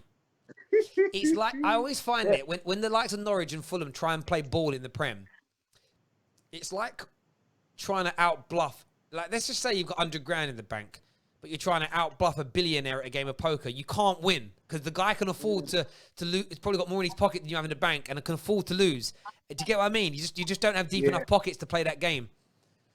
But how long do you think they could try to keep the ball? Because I almost feel like when they get the ball, they want to keep it. They're not trying to attack us quickly. How long can they play that way? It's hard because what Arsenal do very, very well, and you see it already, even when you're playing a Leicester team, when you don't have the ball, you close in. You give very little space away. You go into that pragmatism approach. You press at the front a bit. As soon as the ball gets into midfield, that's a lovely pass from their goalkeeper. You try. A nice one, too. Lovely bit of football. Foul given away by Tierney. That is beautiful from Fulham, though. They're coming down the right-hand side. You can have a shot. Good save by Leno. That was nice football. There's me saying they shouldn't try and play it. And that all come from the goalkeeper, But, yeah, it's one of them things for me. I look at it like you just need to... Arsenal close up really, really well. But they played through you quite well there. Yeah, the wide flank. Game on. You know what? I trust Tierney. One-on-one against anybody, I would rather have Tierney as the one-on-one defender. Out of the three on the back, I'd rather have Tierney be that last-ditch defender because I can trust him. Yeah, I like Tierney. Natural defender. Well, I praised Tierney when he saw. I thought it was a very good sign. Again, for the price of him as well. Such value for money. It's nice from Arsenal. I like what he's doing, though. I can't lie. I like what Gabriel's trying. He's trying to orchestrate and tell where players should be. I like that. I appreciate that. What do you think about the fact that our formation changes throughout the game depending on where we are and what we're doing? There's times. Oh. It's 1-0 Arsenal. Don't lie. It's 1-0 Arsenal. Lacazette Let's scores. go! What was I just telling you about Lacazette? Yeah, I mean, it was a tap-in. I mean, I'm not going to get like overexcited about a tap-in, No, but what was I saying? Criminally underrated. People talk about me for 24/7. But guess what? Lacazette, assist-wise, he does do similar job, and he does maybe 10 not. minutes as well. Come on, man. Come people. on. Let's play. that was. Lacazette. Play. That's right. Let's see what happened here. That's right. Nice. Oh, they're going to have a little look at VAR. They've got to look at VAR here. Xhaka's scuffed. So Willian's going to get his first assist, is he? Yep, Willian assist. Wait, it can't be an assist. He shot and it was saved. But there, we'll see what happens. They're going to check for offside. They haven't shown any lines or any. Oh, it was saved. Yep. Yeah, but he looks offside there. His feet look offside. I want to see the line. They're not showing anything. The keeper got the last touch, though, so I swear it doesn't make a difference. No, but it's when the ball was struck. Again, I'm not au fait enough. Lacazette's outside. And just checking it at the moment. Do you know what? Yeah, goal's given. It's onside. 1-0 Arsenal. There we go. Goal stands. Come on, man. Do you know what? You know when you get these marginal offsides, I get really frustrated watching it now. If they don't just show us the lines, I just want to see it because like you want to know yourself. And like when you see all these different angles, you're like, the foot looks offside, but where's the head? What's going on? There we go. Arsenal take the lead. A couple of minutes in. Fulham are going down. Fulham are getting relegated.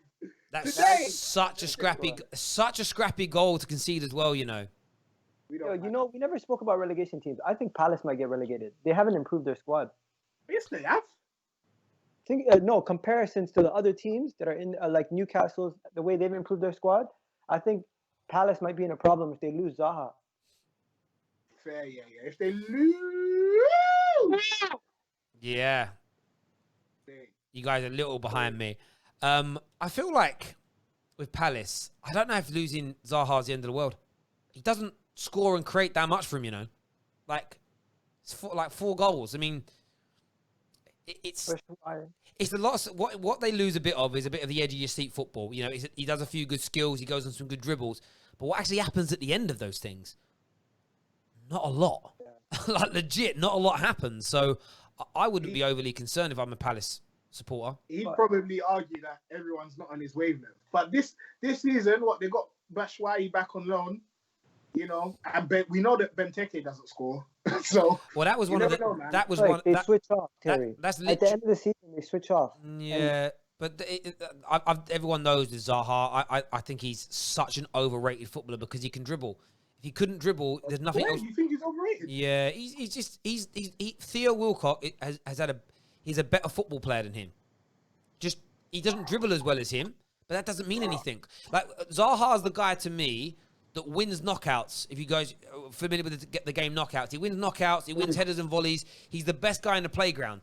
But when he goes to play in that Sunday league team or in the school football team, you think, oh, you're not as good, are you, in a game? He's a great individual. He should have, he should have been a boxer or a fighter or something, or a tennis player. Like, he's a great individual. I don't think he's that great as part of a team. Substitutions.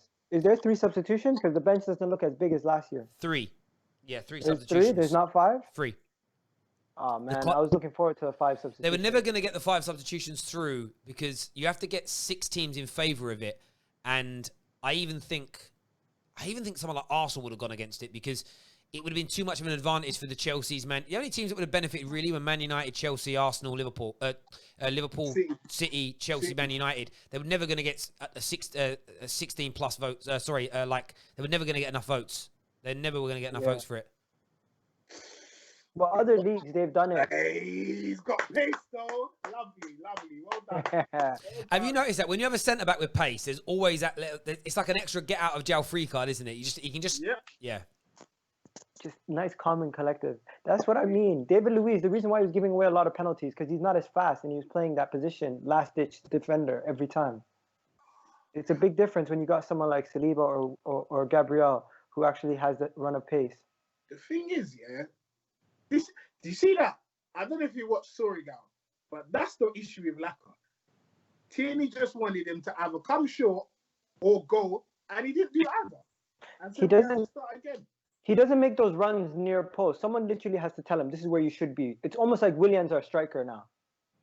And that's for me why you can't even compare him to Bobby, because Bobby would have come short there. Bobby's not scoring. Bobby's doing the same thing that Lacazette did against Man City. He's coming into the middle and he's almost becoming a number 10. Fair enough. So as much as you don't like the comparison, when you look at the statistics, Lacazette does assist a lot of goals and those 1-2s around the box that he does. So I think it might be a fair comparison to compare him to Firmino and say, hey, he's criminally underrated due to the fact that Firmino is rated as this world-class defensive striker. But to say criminally underrated, bro. Yeah, because bro, they call him like a threat. They say he's useless. They say, oh, some people saying Eddie's getting picked over him. But there's a reason. He's trying to make him work harder. He's trying to make him be this better player. And sometimes it's good to get a kick up the bum and get somebody. You know, I would say though, sometimes, you know, a player can be tarnished more because the team isn't doing so well, and other people can be protected because the team overall is playing well. Like if Liverpool finish 3rd or 4th this season, and Firmino scores the same level of goals he did last year, there'll be criticism of him. They just will be. No, we won't do that. You will, because you look for things to blame. When you're winning, you don't need to blame anything. There were probably players that were part of Arsenal's brilliant double-winning squads and Premier League winning squads who no one really rated that highly, but because you were winning, none of you cared. But now that you're not winning, you look for every little problem. It's good football again here. Oh, come on. Look at that. Oh, man, Ainsley. Yo, let me ask you guys this, though. I watch a lot of sports, and I feel like sometimes the referees can have their biases against certain players, and certain players will get called for certain fouls, and another player does the same thing and they won't get called for it. I think if Firmino doesn't get called for those tic-tac fouls that he does, where he tries to win the ball off people and he hurts them, but Lacazette would get called for that. Do you think there's a little bit of bias? Yeah, I think. Oh, hang on a minute. They're in here. Oh, I've hit the cross. I think there is, in the sense of reputation of certain players. So I'm not defending him because he's done some terrible things as a professional and as a man. But Joey Barton, if he committed a bad foul, he's getting a red card.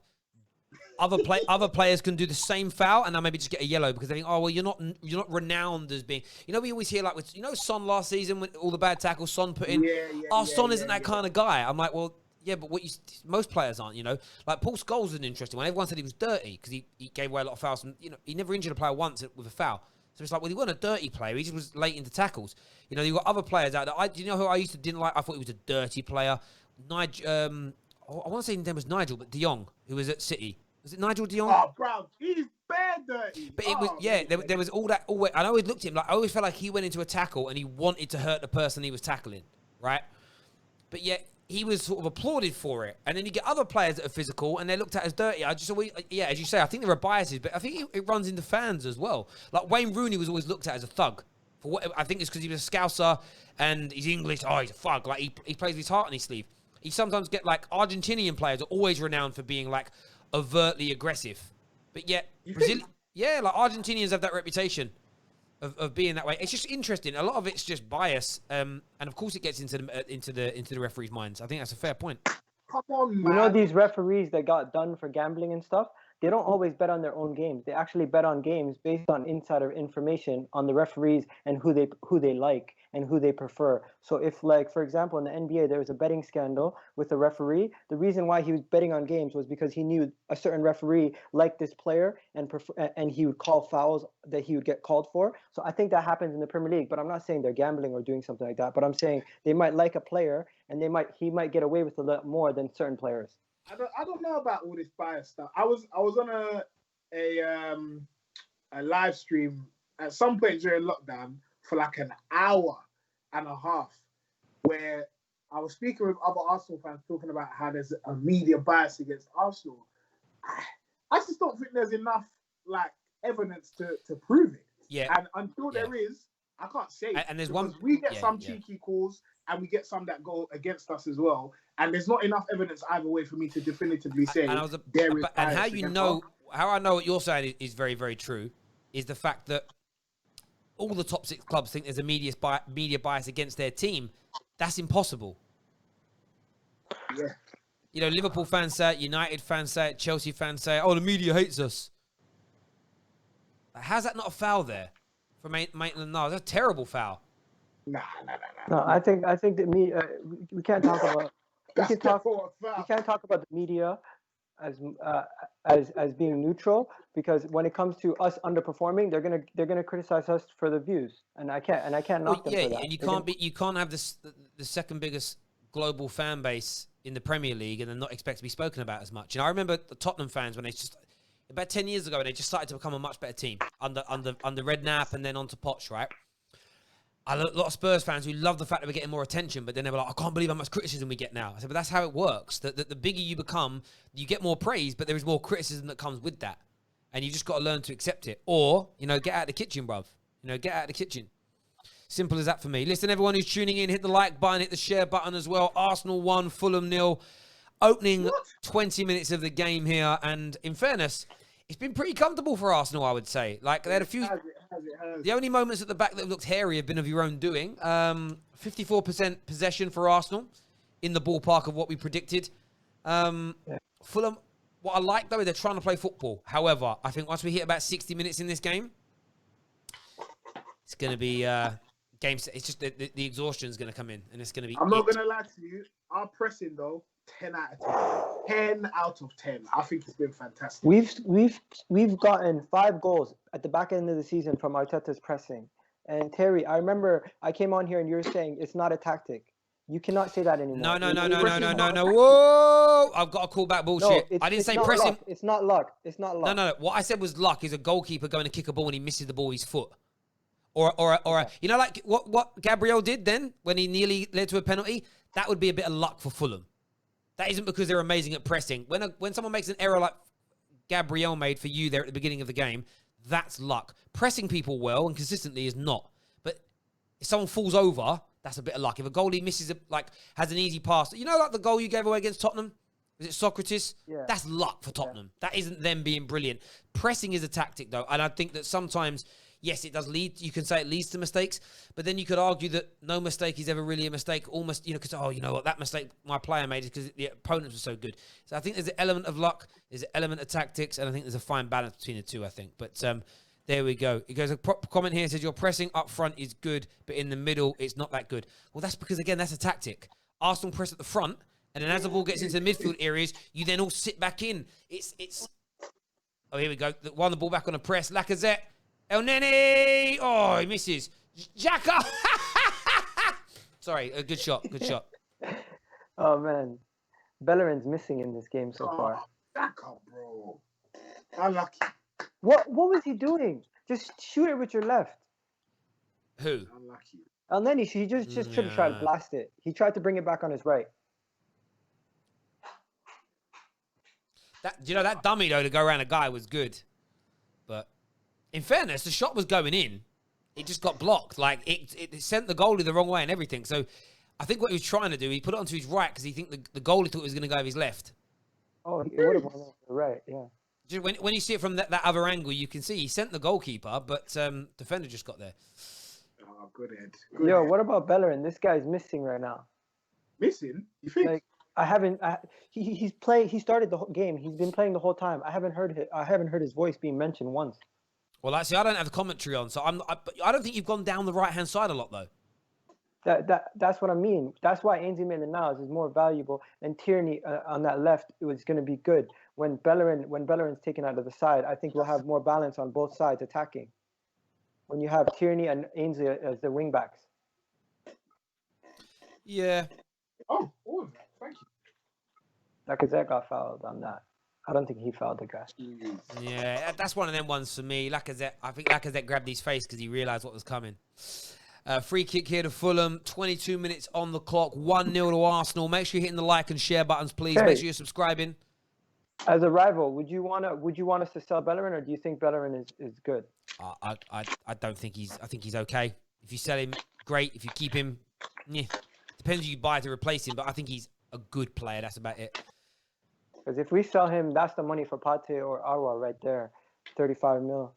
or 25 mil, between that range. That's what they're trying to get. Jacobs, eh? You can see that through the back of the letter. Just careful, I don't know what's on it, but yeah. But yeah, with Bellerin, I think he's good. It all, as you say, it depends who you replace him with, who steps into that. So you think Maitland-Niles will take that role on a permanent basis? Yeah. And we have Cedric, and then the third choice would be Saliba. I think that's enough cover. Saliba as the what about? Oh yeah. The third choice, right back option. Chambers. I think Chambers is going to be trying to develop into a defensive midfielder and maybe be sold if at the back end of the season. Ooh, defensive midfielder. Ooh, yeah, he's getting sold. They're not doing that. Yucky. I want to see that. I haven't seen enough of him yet. I can't judge. Him and Mustafi, they need to leave. Mustafi's injured. He's not going anywhere. He's injured past October, so he's not getting sold. That means Mustafi's still going to be at my club another year. Yeah, he's going to be here until January at least, minimum. Oh, God, please. Hang on, come in. Look at you. Come here. Yeah, come here. Look at you, mate. Come here. Look where you're going. There's a wire there.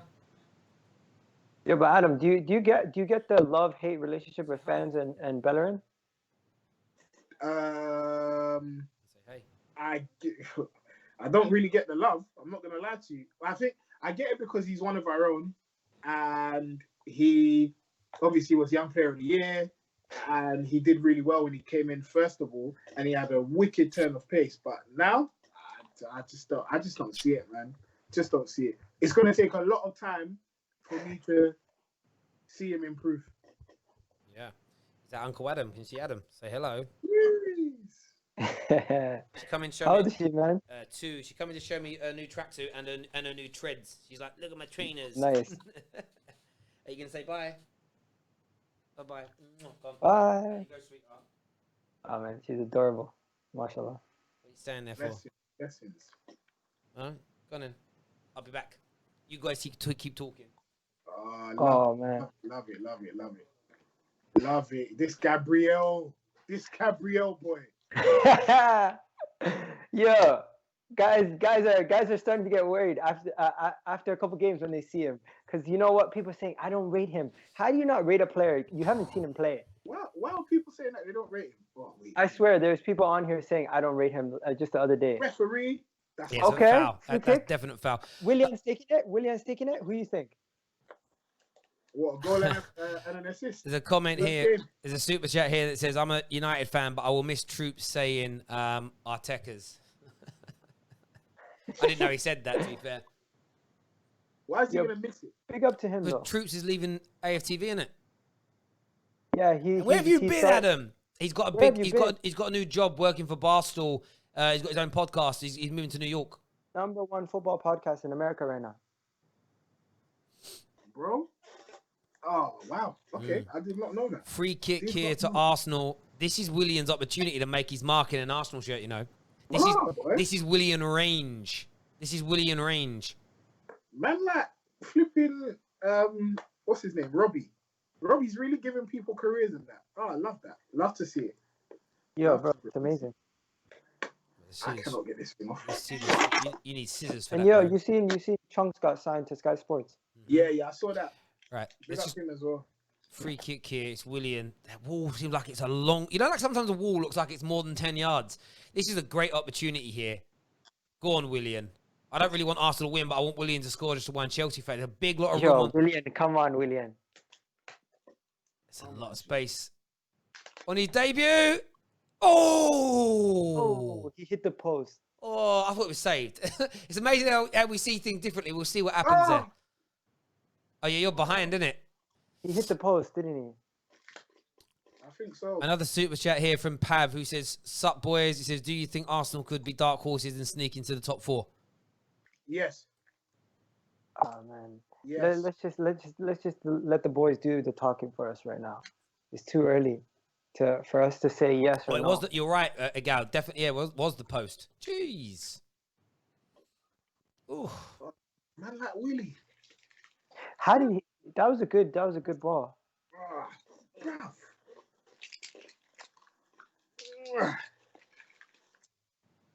You know what? I need Aubameyang to score a goal today. Yeah. Don't worry, it's coming. Aubameyang needs to score a goal, and you know what? We don't have a center back on the bench, so hopefully no one gets injured because I don't want Kolasinac coming on. Then we just go back 4. Nah, you can't just change the formation like that, Adam. We've seen what happens when we change to a back 4. That's lovely. We become too. I'll trust Tierney to play centre back. You know what? You're right. I love that guy. I trust Tierney with my life. Future captain, man. Therefore. Nah, he's a good player, Tierney. Oh, it's gonna. Best left back in the league, mate. You think he's better than Robertson? 100%. Really? Honestly, 100%. I think he's better defensively than Robert. I was reading an article on The Athletic that said it was like how to beat Liverpool. And one of the things was Robertson attack Liverpool's left flank. And then they went through 3 or 4 games where Liverpool lost. And primarily, it was Robertson's fault. I think Tierney is better than Robertson defensively. Wow. Okay. And I think they're on par offensively. Like Robertson, Tierney's crossing is very good. And I don't think he gets enough credit for the Adam, I love Tierney, but I think it's too early to say he's better. We have to see it for a whole entire season, and then I'm right with you. But at the same time, we have to see it for 38 games. What he can do for a full season. Fair enough. It's interesting though. Again, I remember we previewed last season. We were over by London Bridge, and I spoke to a few of my friends, Scottish lads I know, who basically said like they have no dog in the fight. Like they don't support any Premier League team. They're not even. Neither of them were even Glasgow Rangers or Celtic fans. I think they both support Hibs, and they were like, we just love both players. We've got no sort of like loyalty at all. And they said for us, if one starts or one's on the bench for Scotland, we're just as happy. We think they're as good as each other. So when you speak to complete neutrals, they're sort of like, yeah, they're both brilliant. So I think that for me is what I said. I think again, it's about the team you're in. If you put Tierney into the Liverpool team, I think he would be elevated by the better team that's around him. And vice versa. Like if you threw Trent into the Arsenal team over the last few years, would he be thought of as the best right back in the world? I don't think so. He'd be exposed defensively. No way, bro. He'd be exposed defensively. But we would play him as a midfielder. If he was in the Arsenal team, we'd play him as a midfielder. He would improve our midfield. Maybe, yeah. I mean, I think he'll move into that role over the next couple of years, I think. Yeah, 100%. You know, Terry, last year, statistically, Trent. Oh, that's lovely by Fulham. They get the cross in. Oh, it's going to be they're getting a foul. Do you know what? Fulham have played some really nice football in the sort of final third. They just can't, they feel like to me, they just got, they're a little bit like, it's like friend zone football. It looks really nice. They do all the hard work. But when it comes to that final little bit, it's not going to come off for him. And it's silly things like that. Like there was no need to foul Gabriel there when that ball was getting crossed in. There's no need to push him over. Keep the pressure on. That's where I get annoyed with football players. It's like you pushing him over relieves the pressure on Arsenal. Like why would you do that? Just let the ball get cleared and then recycle it. That's you know what people talk about like intelligence? That's a lack of intelligence in a football player when you give away stupid fouls. Arsenal on the counter attack here. Bellerin gives it away. Gets it back though. Oh, that's lovely by Lacazette. I love the way Willian drifts and finds a space. Willian here. Oh! That pass was on for Aubameyang for a second. Oh, Willian there. Yeah, I think Willian's going to do really well at Arsenal, I think I just get this feeling that I don't want to say it. I will say it. He don't dribble as well as Pepe, but I think he's a better football player than Pepe. He's Premier League proven. That's what people have been screaming about for years. But then the moment we get a Premier League proven player, he's not good enough. That's what people say. I think he might be a better dribbler than Pepe though, because he can go both ways. Okay, yeah, maybe when I say better dribbler, let me rephrase that. It's not as aesthetically pleasing because Pepe, and that's why people like the Wilfried Zahas because they do the flicks and the tricks, and for a lot of people that kind of. Yeah. But I look at that as I call it fur coat football. It's all fur coat and no knickers. You know what I mean? It's like it's true. Where do you get these things from, man? Honestly, bro. Honestly. Oh man. Listen, I don't know who packed this thing yet. What is it? What is it? It's it's shuttlecocks. Lacazette's in. Oh, it's gone out for a goal kick. Oh, Nice bit of play. Nice bit of play.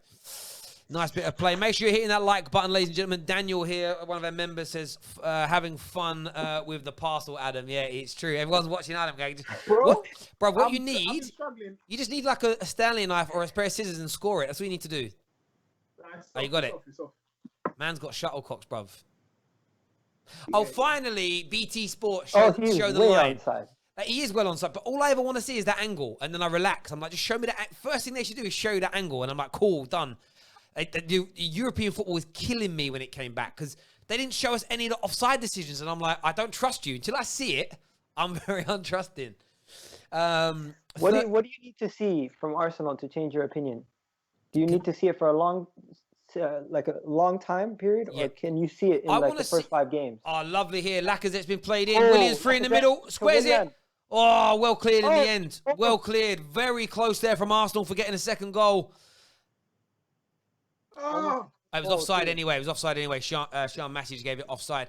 It's a good football, though. So, yeah, I think, as I said before, for me, it's consistency of that level. So, how you've played today, if we saw that to this level of control over, say, a 10, 15 game period, I would say, there's definitely a call to midterm. But I started to say that at the end of last season, remember? I said, I think what you guys are doing is you're playing a pragmatic style against the smaller teams. You attack when you need to, but when you lose possession, you clump together, you make it hard to be broken down. And these were just things Arsenal weren't doing for years. And, maybe if we get 5-10 games in and this level remains, then my opinion changes. And I think that's how it should work.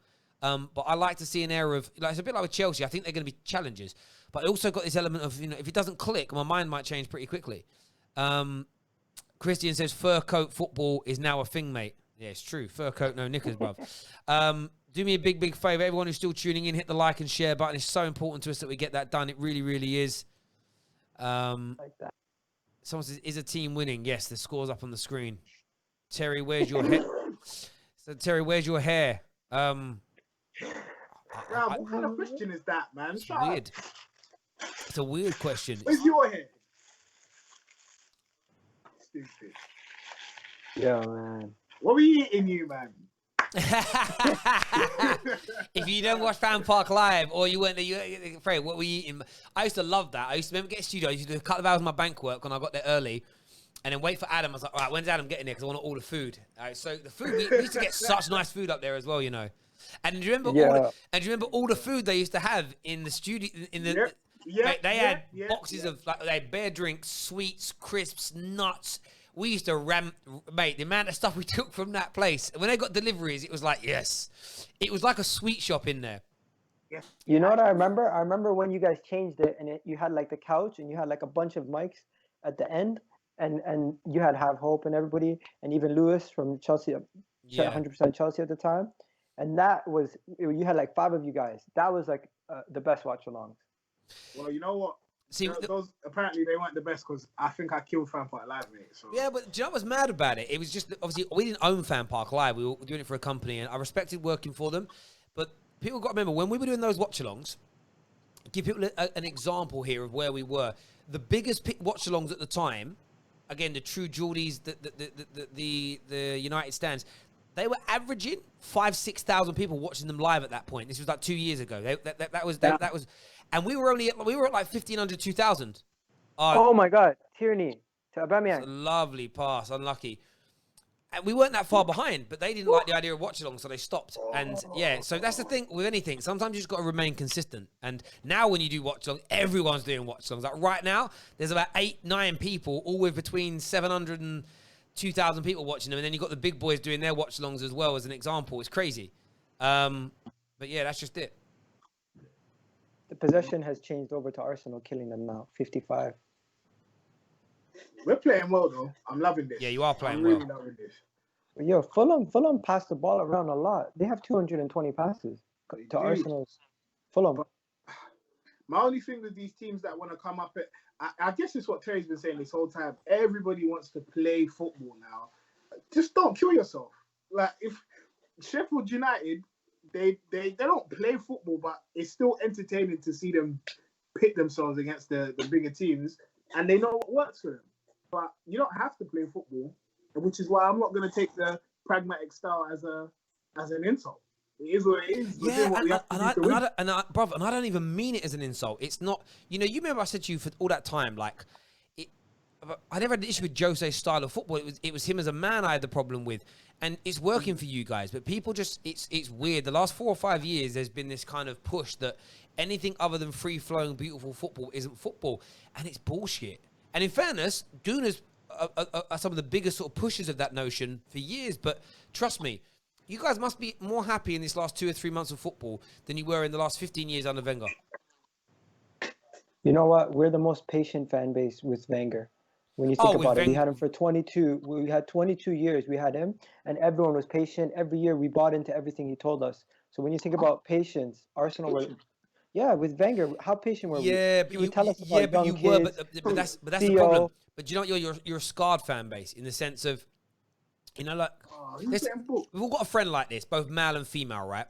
They get in a relationship, they get hurt, but then they start punishing people in new relationships for what the past relationship did to them. And I feel like that's where Arsenal fans are at now. And United fans do it. Like, today, Ollie's like, he hasn't directly said this, but it's like, the low isn't good enough, doesn't work hard enough. Everyone's questioning everything now because we don't trust their managers anymore. And until we just learn to go, do you know what? I'm going to put the past behind me and I'm going to get behind somebody new. We're never going to have, and that's going to sound really deep, we're never going to have peace like that. Like, you're always going to be stuck in the middle. Always going to be stuck in the middle. But there we go, 39 minutes on the clock, 1-0 Arsenal. And I feel like Fulham are just slowly slipping away. Remember, they had 2 shots. This is the interesting thing. They had 2 shots early on in this game.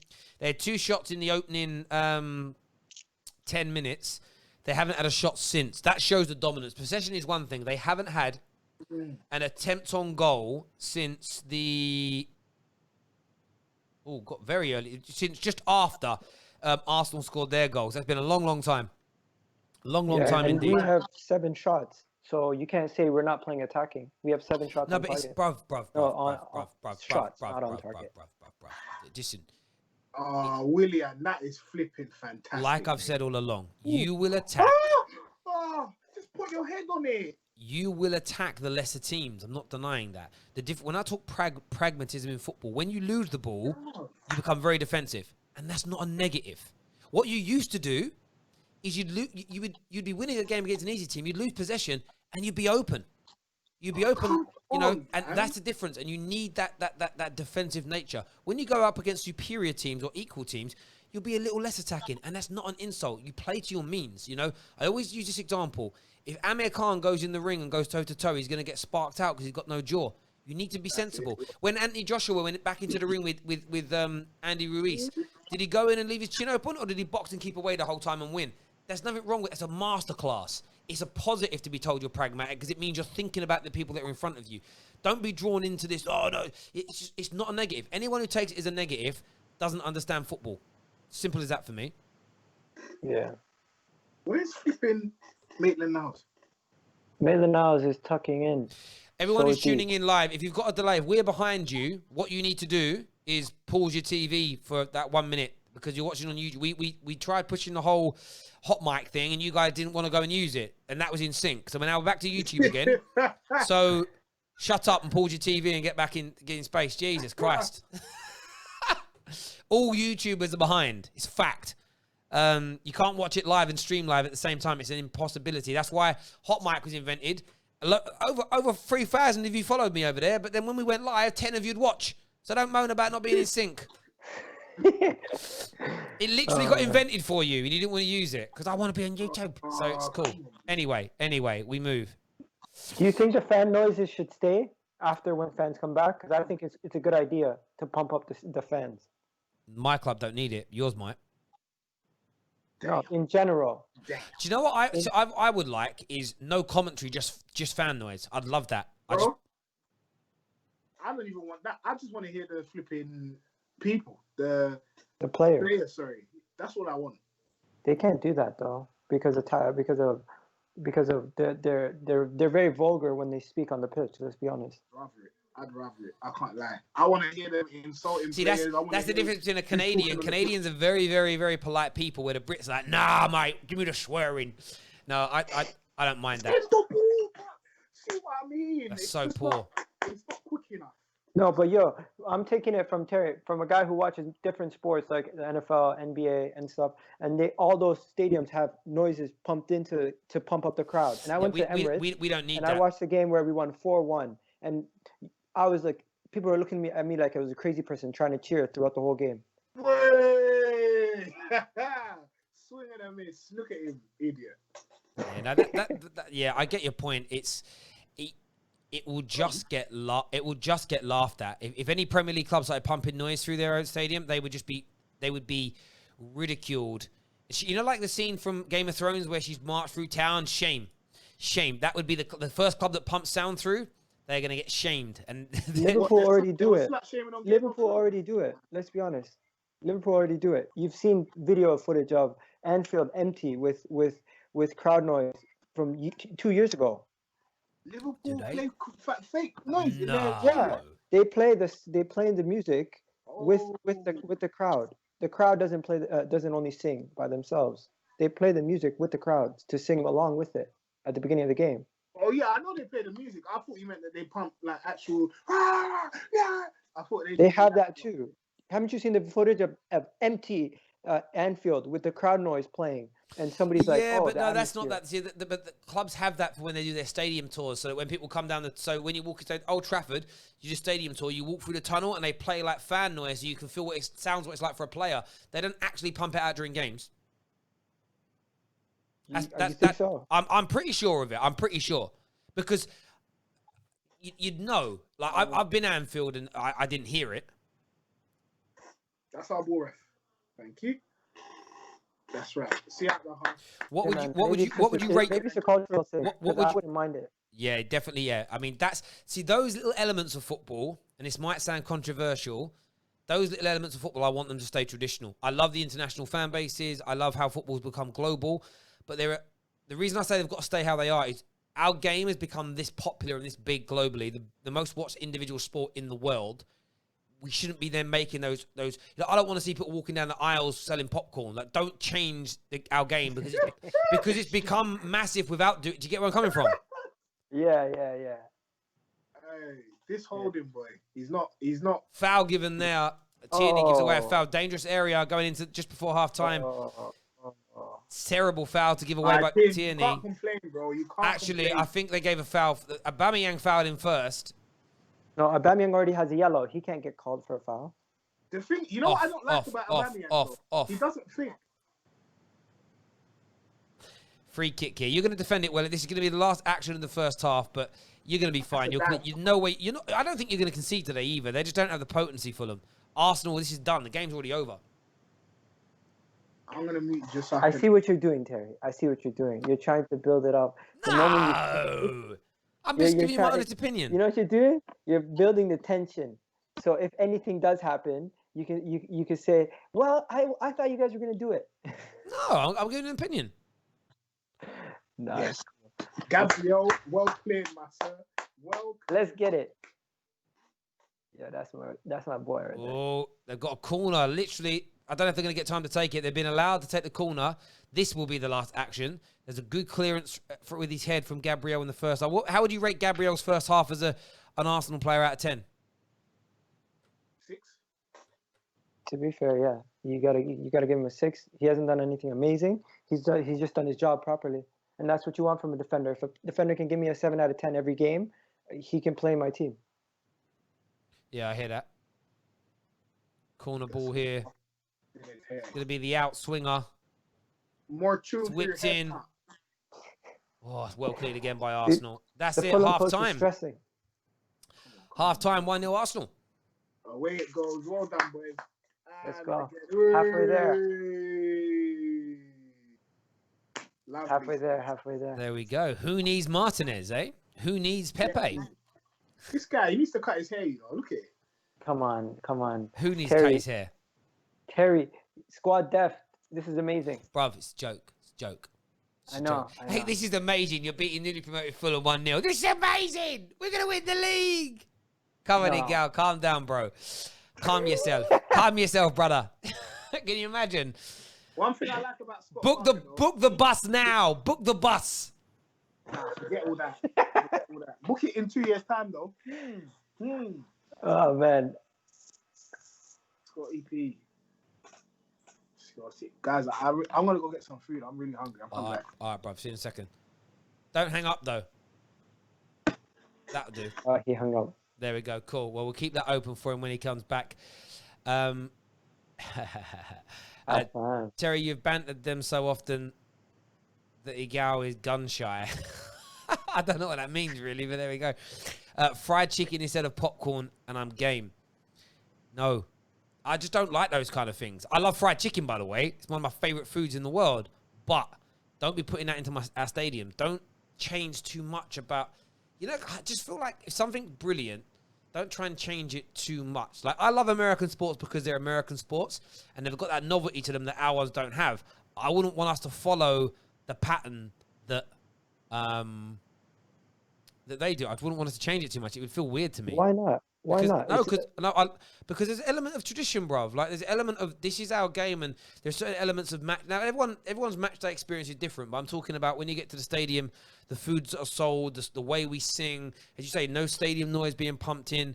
I wouldn't want sort of, in breaks in play. I wouldn't want dung dung dung dung dung dung dung dung dung anything like that. For me, it's not part of our game. And if you change it too much, you can damage what's already which is already the biggest. Look, basketball in American football is great. It's not as big as Premier League football. It's not. So why do we need to copy something that's not even as good or as big as us? It doesn't make sense to me. But when you have a product that is valuable, why not enhance it? But by trying to introduce new things and innovation, so you can, because things can go stale. Yeah, no, but we're not going stale. It's growing a rate of knots, and we haven't changed it dramatically in that time period. It's what a lot of people I speak to from an international point love. They love the unique sounds of the British crowds. It's the whole thing's a package, and it's why our brand of football is more popular than other countries. It's the complete package, and some of it's very hard. Some of it's almost too difficult for me to even explain why it works and why it sells. Maybe we don't even know why it sells so well. There are other countries that have good basketball leagues and good hockey leagues, but they don't sell like the American ones do. It's just something about that that's special about it, And, it's like Super Bowl. I would never want to see what they do with the Super Bowl at halftime being done with a football match. It just wouldn't work for me. It's great where it is. Stay in your lane. We do what we do. They did it, though, at the Champions League final. They do it every Champions League final. Do what? They have a concert before the game. Yeah, before the game. Cool. I'm talking halftime things. Like, don't mess with anything like that. I think there's just elements where you can go a little bit too far. Don't change it too much because it's brilliant. And if you need to change it, wouldn't you like an All-Star game? No. Wouldn't you like an All-Star game? No. Have the best team, the best players in the Premier League playing together? That would be cool. No. Never. No. Don't want it. I literally, it just, for me, we don't need it. It's not even half required, I don't think. Not even half required, but you think the players would play in it? Would they even want to play in it? Maybe the players would want to do it. I just don't think you would get the problem you have, and I don't know if you have this in America, but and Canada. The tribalism is so unique. You are not going. There are people in England that don't even support England football team if too many players from a certain club are in it. So if suddenly Trent had to play next to Maguire because it was North versus South, Liverpool fans don't want to get behind Maguire. They just don't want to do it. It's like people go, I ain't watching that. It's people hate it. They legit hate it. Most Manchester United fans based in Manchester that I've ever spoke to, Liverpool fans the same, have no time for England for multiple reasons. One of them is I don't want to support teams from players from rival clubs. It isn't what makes it. And I think what sells our brand of football so well is that tribalistic nature, because there are people that have never been to the UK who buy into it. And I just don't think you should do anything to damage or break it. That's my view. But I think the English game is absolutely perfect, just the way that it is. And of course, look, you know what? You can add, maybe you can sell some popcorn. Maybe you can, start doing. I know some stadiums started doing pizzas and stuff. That's not really going to kill it. But I'm just talking about the way the game's structured. Even with things like VAR, a lot of people don't like it because they think it breaks the flow of the game up. The one thing about football that's so much more difficult than any other team sport is there isn't the frequency of breaks. There's not timeouts. There's not moments to regroup. There isn't moments where the players really get to rest. It's just an onslaught of continual sort of a battle of attrition the whole way through. Like in American football, hockey, half the time the players aren't even playing. They're just watching. And it's like, that's why you can stay alert for that long. Like football players, it is like literally 45 minutes of pure concentration and physical output. It's just, that's what I love about it. No other sport is like it. I can't think, other than even boxing, every 3 minutes they get to sit down and rest for a minute and not think. Commercial breaks. Yeah. So it just, I know, it's just brilliant. It's just brilliant. Twisted Bubba here says, Terry, have you seen anything from Arsenal to worry United? No. Nothing that worries me. And I mean that with respect. Like, I've seen some good stuff from Arsenal, but I must sit there going, oh my God. No, I'm not. No. We just got to worry about... Too early. But it's not even an insult. It's just, we will just do what we do. Like, Man United just got to go and do our... We are better than Arsenal. We've just got to go and deliver. Arsenal being better has no impact on Man United's season. It's about what we do. So I'm not paying it any attention like that. It'd be crazy to do that. You know what? To put things in subject, last year we were after the window we had, we were locked in for top 4 in everyone's books. So you know what? Things change throughout the season. I wouldn't be surprised if Chelsea don't get top 4. I wouldn't be surprised if Liverpool don't win the league. I wouldn't be surprised if Manchester United find a way to struggle sometime in the middle of the season and pick it up at the end, like last year. Well, I hear where you're coming from with that. The same as there's part of me that's like, if Chelsea do a title charge or if Man United do a title charge, I also wouldn't be, there wouldn't be this part of me going, I completely and utterly, unilaterally didn't see that coming. There's a part of me that's like, no, these things happen in football. So it's an interesting one. What I would say about even your first half here is you played the better football, you've been the better team, but your goal did come from, partly mistakes from them, two scuffed missed shots from yourselves. What I want to see a bit more from Arsenal in that second half is creating some clear-cut opportunities. Because, Granit Xhaka's scuff shot followed by a defense. Yeah, that was one good chance. That's what I mean. Like, aside from that, you haven't had many chances. You had Aubameyang's half chance. There haven't been those where you should have scored. Lacazette, near post. But he went out of bounds. He could have done something from there. Yeah, but you didn't get... What I mean is you haven't forced a real save from a goalkeeper. You haven't, missed a gilt-edged chance where you two are going, we didn't do it. That's what I want to see a bit more from Arsenal in the second half. Gilt-edged chances. But it's the opening game of the season. So opening games of the season generally are quite slow, I think. It's weird seeing Watford in the Championship, man. You think? Yeah. After the past couple of years, seeing them always in the Premier League being a staple, it's just I'm not used to this. Seeing teams getting relegated and promoted, even now, throughout my whole time, it's just I get used to seeing certain same faces. If West Ham got relegated, wouldn't it feel weird seeing them in the Championship? No, because I've seen them relegated 2 or 3 times in my life already. And again, that's the difference between our sport. So this is where the Premier League is, again, we have and this is something that American sport can never, ever, ever do because you don't have relegation. The fear in the smaller teams of falling out the Premier League, the emotional heartache it gives you. Finishing last is painful, but knowing that next season you're not going to be in that. Imagine if you're an NBA team and if you come in the bottom 3, you don't play in the NBA next year. That is a new nuance to the sport. That's a new bit of pain that would attract multiple million more viewers from around the world. It also makes your rivals. So I don't know who the rivals are between each other in your country, but if one of my biggest rivals is down at the bottom, I'm tuning into everything that's going on with them because I want to laugh at them. That creates higher viewing figures. That creates more conversation, which makes the brand bigger. That is, again, that's another unique element of football that American sport, for me, you miss. We try to have balance, though. We reward the person who's at the bottom with a good prospect to maybe even it out eventually so they can get back up. I don't like that either. I don't like that either. For me, it's about, it's that case of you shouldn't reward, which is in a way, I find it, I want to say anti-American in the sense, it's like you're rewarding failure. And America has always seemed to me the country that's like, no, you don't reward failure. You reward success only. But maybe, I don't understand. Again, that's a cultural thing and I'd like to learn more about it. But I love the fact in the Premier League that if your clubs run poorly, if you employ the wrong managers, if you employ the wrong players, it can go wrong and you can fall out the league. And I love seeing the pain of rival fans. Like when I see Arsenal fans lose. Could there ever be a draft?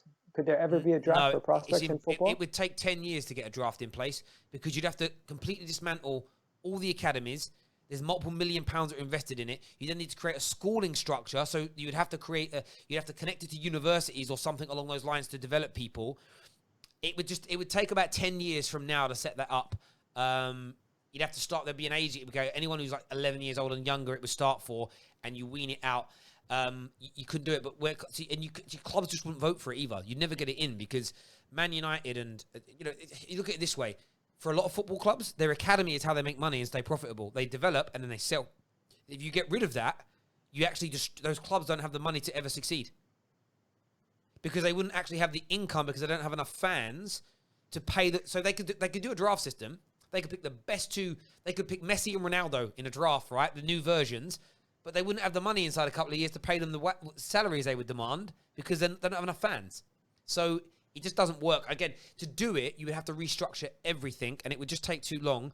And then we live in a free capitalist society. No one would vote for it. And it's, I in an ideal world, maybe, but it's just too, it's too far gone. It would never happen. It's a bit like people that say things like, I want to unearth and rip up capitalism. I'm like, it's never going to happen. Well, what about salary cap though? That's realistic. You can't. We were talking about it's in illegal. The championship. It's illegal. You can't do that in the Premier League. You can't do it under European law. Now we're going to be out of Europe. You can't do it. My understanding is it's literally illegal to cap what a person can earn in the European Union. Really? Yeah, you can't do it. Like a company can set its own limits, and then you make a decision whether you go into it. But making it sort of telling a company, dictating to a company from government saying you cannot pay above a certain amount, can't be done. Don't you think FFP is kind of like a salary cap in a way? FFP, where they tell... Well, no, FFP is just based on you can't lose beyond a certain amount. But if Man United increase their income by another £20 million and want to give that all to one player, they're not going to be stopped from doing that. For me, I don't want to be dictated to how much I can spend. I don't like that in life. So yeah, I don't get I don't know the actual law, but my understanding is that it's almost against the law to do that.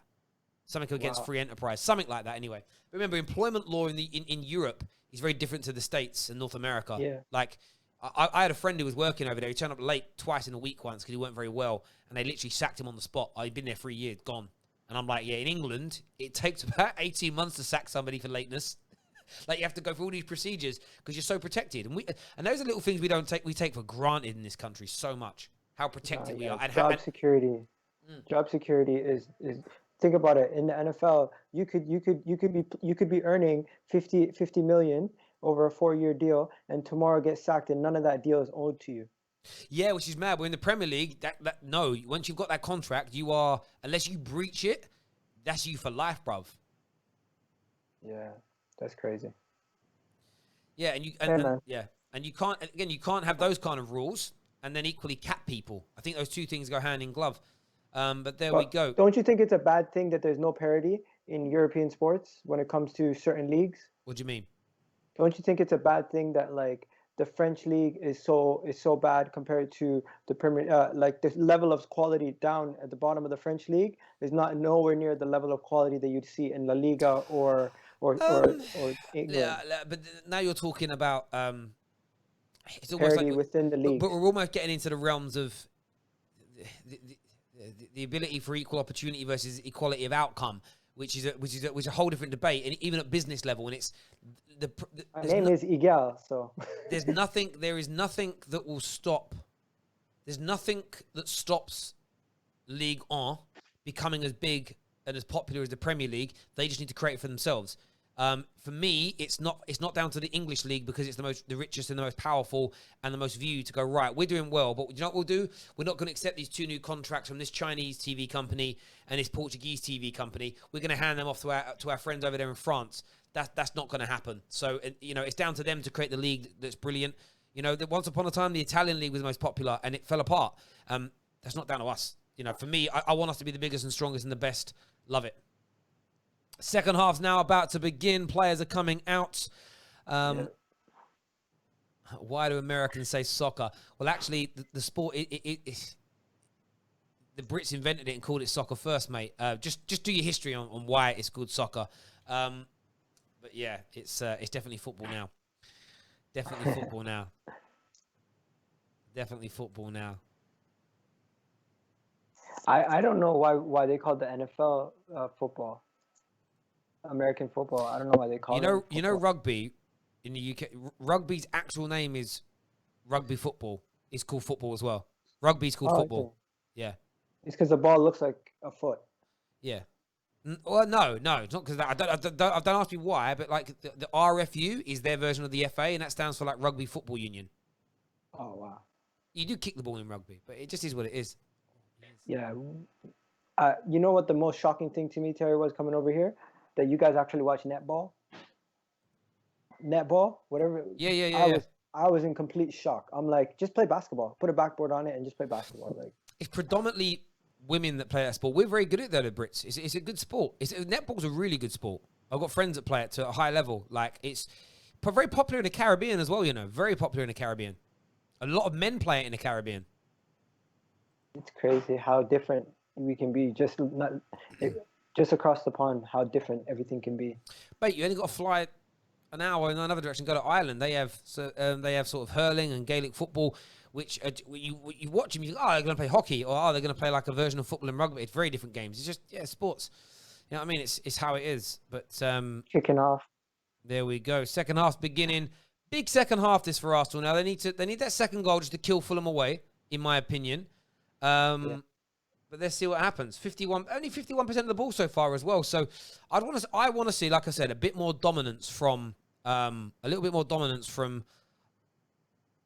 from Arsenal in this second half. A few more clear-cut opportunities created. Remember, we're going to be live doing a post-game review show after this on the Football Terrace, and then we'll be back live for Liverpool versus Leeds and a post-game reaction show for that as well. So much going on today, so much going on. We're really excited about that, so make sure you're tuning in all day with the Football Terrace.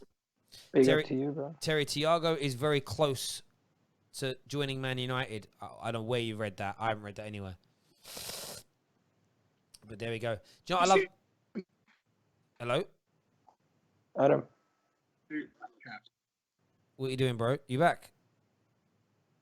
Yeah. I'm back. Thiago's not signing for Manchester United. What the hell? I know someone just said it in a comment. It doesn't mean it's true. I'll go on the internet and see what's being said, but I don't know where. I mean, there's been rumors of it, but that's all I know. We need to pin them we need to pin them and give them like wave after wave of attack to score a second goal. Wave after wave. Wave after wave. Slowly drifting.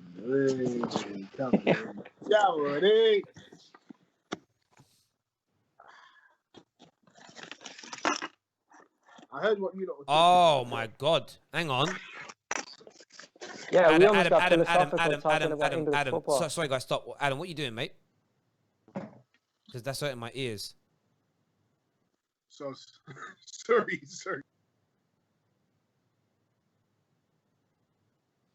It's trending on social media right now that Man United are close to landing. Some people are saying it's close that Thiago might be joining Man United now. It's going around Twitter, but I'm not sure where it stemmed from. Anyway, sorry. Throw in here to Arsenal. How gassed will you be on a scale of 1 to 10 if you get Thiago? Do you know what's, Matt? You know, for me, the reason why I don't like slag off rivals when they're linked with players is because you never know when like that could flip round and suddenly they're linked with you, and you look like an idiot if you're like Thiago's over the hill and then you sign him and you're gassed. I've always said the whole time I think he's a world-class central midfielder. So Super Terry from Shane says any news about United and Thiago news is just breaking. Yeah, a lot of people are just saying that about Thiago now, maybe joining Man United.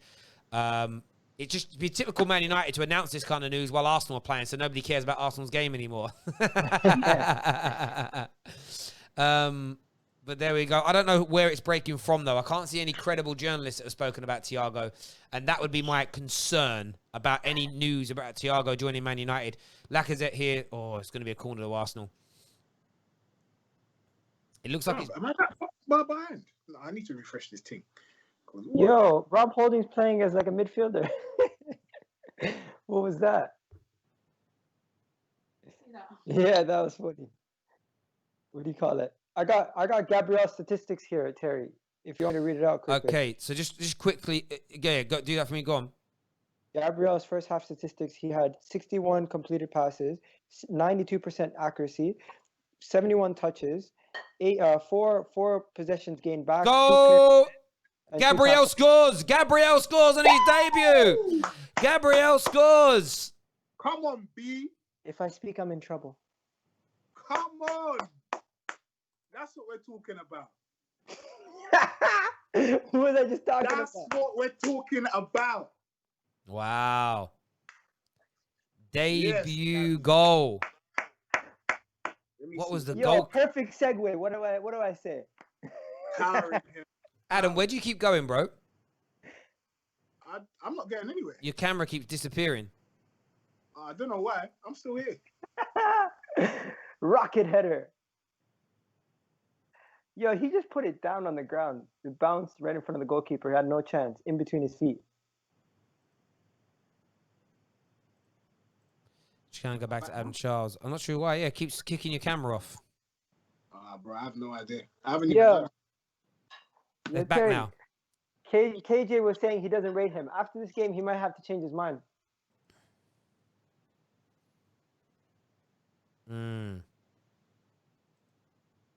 Let me just.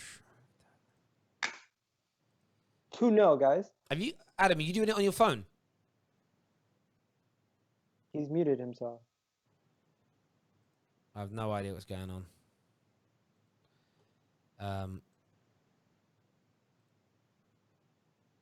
No, yes, I can see him. There we go. It's up anyway. It's working in front of me. 50 minutes in. Arsenal 2-0. Could we get a third? The reason this is trending, by the way, about Thiago is there's a journalist called Richard Marrow who used to work for beIN Sport who said who's tweeted saying a deal that could see Thiago join Man United from Bayern is now more likely than ever before. An agreement on a fee structure and loan fees are closed. Personal terms yet to be resolved, but the easiest hurdle to get by. That's what's being spouted. So that's why it's trending. Hey, Gabriel's debut, Terry. Yeah, I just gave you those statistics. No, he does this. No, he's done well. He's done well. He's done very, very well today. Again, I think I wouldn't get gassed. It's Fulham. Let's wait and see. You know, if it wasn't for Leno, he would have given away a penalty or a goal in the opening few seconds. But he's done well. In fairness, I mean, it's a goal. I'm not taking that away from him. It's good. And do you know what's great for him scoring like that? What that does for your confidence on the debut is massive. So I agree. Assist? From a corner, then it will be. Willian gets the assist. Yeah. Two times now, he's basically for me. the goal. Willian for me has been your best player today, alongside Gabriel as well. Though both of the debutants are doing very, very well. Facts, really good. El Neni and Xhaka haven't really shown any liability right now. So as much as people make fun of our midfield, they've shown that the system can mask the weaknesses that we have in the midfield. No, I agree completely. I think it's been very, very good so far. There's no doubt about it. And you haven't had any kind of hairy moments, scary moments, worrying moments at all. Like legit, nothing has gone on or happened. They're very predictable, Fulham, right now. If all their balls have been coming down the basically like give and go type passes on the side, and they just want the last man to cross it in off the right flank or the left flank. That's basically what they've been doing. They haven't been able to create through the middle. No, I agree. It's how do I want to say it in like a respectful way when I say this? It's because they're trying to play football, but they're not good enough. That's why. This is what happens when you try and play football, and you don't have. They're trying to. They need to dig a very, very big hole to be able to beat Arsenal, and they simply don't have a shovel that's big enough. That's essentially what we're seeing here, and that shovel, because the shovel ain't big enough, nothing's happening. It's standard. And that sounds harsh, but it's the truth. It's the truth. You know what? People are going to notice that as much as you rate Torreira, El Neni is an upgrade on Torreira in our midfield. Whoa. Based on his physicality and the ability that he has to move around the box, and he's as quick. I would say he's as mobile as Torreira, but he's a lot more physical. Torreira gets thrown around too easily in the Premier League. Torreira's a number 10. That's under Emery, right? Torreira is leaving, man. He's homesick. He even though Italy's not his home, that's where he made his home. So I think he's going to go back to Italy, and it's pretty much stapled that he's going to be going to an Italian team, either Fiorentina or Torino. Do you know what? I can't respect that though. I can't respect a football player that says that they're homesick. It happens all the time, though, man. Why not, though? Just having that's not a challenge. That's like genuine interest. Why? Yeah, because the way the game is now, it's so globalized, it's so widespread that you can't expect to stay where you are and be considered one of the best in your position. Like, you've been given an opportunity, and the first sign of adversity at Arsenal, you're not in the team week in, week out anymore. You're saying, I'm homesick, I want to go back. Like, I don't know. Fair enough, I don't know his personal situation. His house might have been burgled. I don't know. But if it hasn't, and it's literally just, oh, I really miss when life was easy for me, I just think that's the wrong kind of mentality, man. I hate that. Yeah. Bruv, I hear that. I think the homesick thing, it's a tough one for me. And again, I think we often look at these things because we're all desperate to an extent. Come on. We're all desperate to an extent to be football players. And it's like, if someone said to me now, oh, look, listen, come and play for me, come and play for Juve, you got to move to Italy, you'd be like, I'd do anything to be a football player. I think when you're actually in that position, though, it's a very different state of affairs, I think. Very, very different state of affairs. Very, very different state of affairs. Hector Bellerin... Bellerin just tackled the man. Football tackled him. Well, rugby tackled him, bro. Yeah, it's a terrible foul from him. A stupid foul, because it's dangerous. But in fairness, you've got no worry. Like, I know it sounds... I'm not even trying to tempt fate. There's nothing to worry about if you're Arsenal right now. Fulham are doing nothing. They are pants.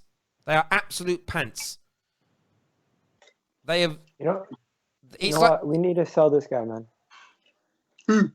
Bellerin, before it's too late. Sell him before his value drops. Sell him right now before he turns 26 and people say he's not even worth 20 million.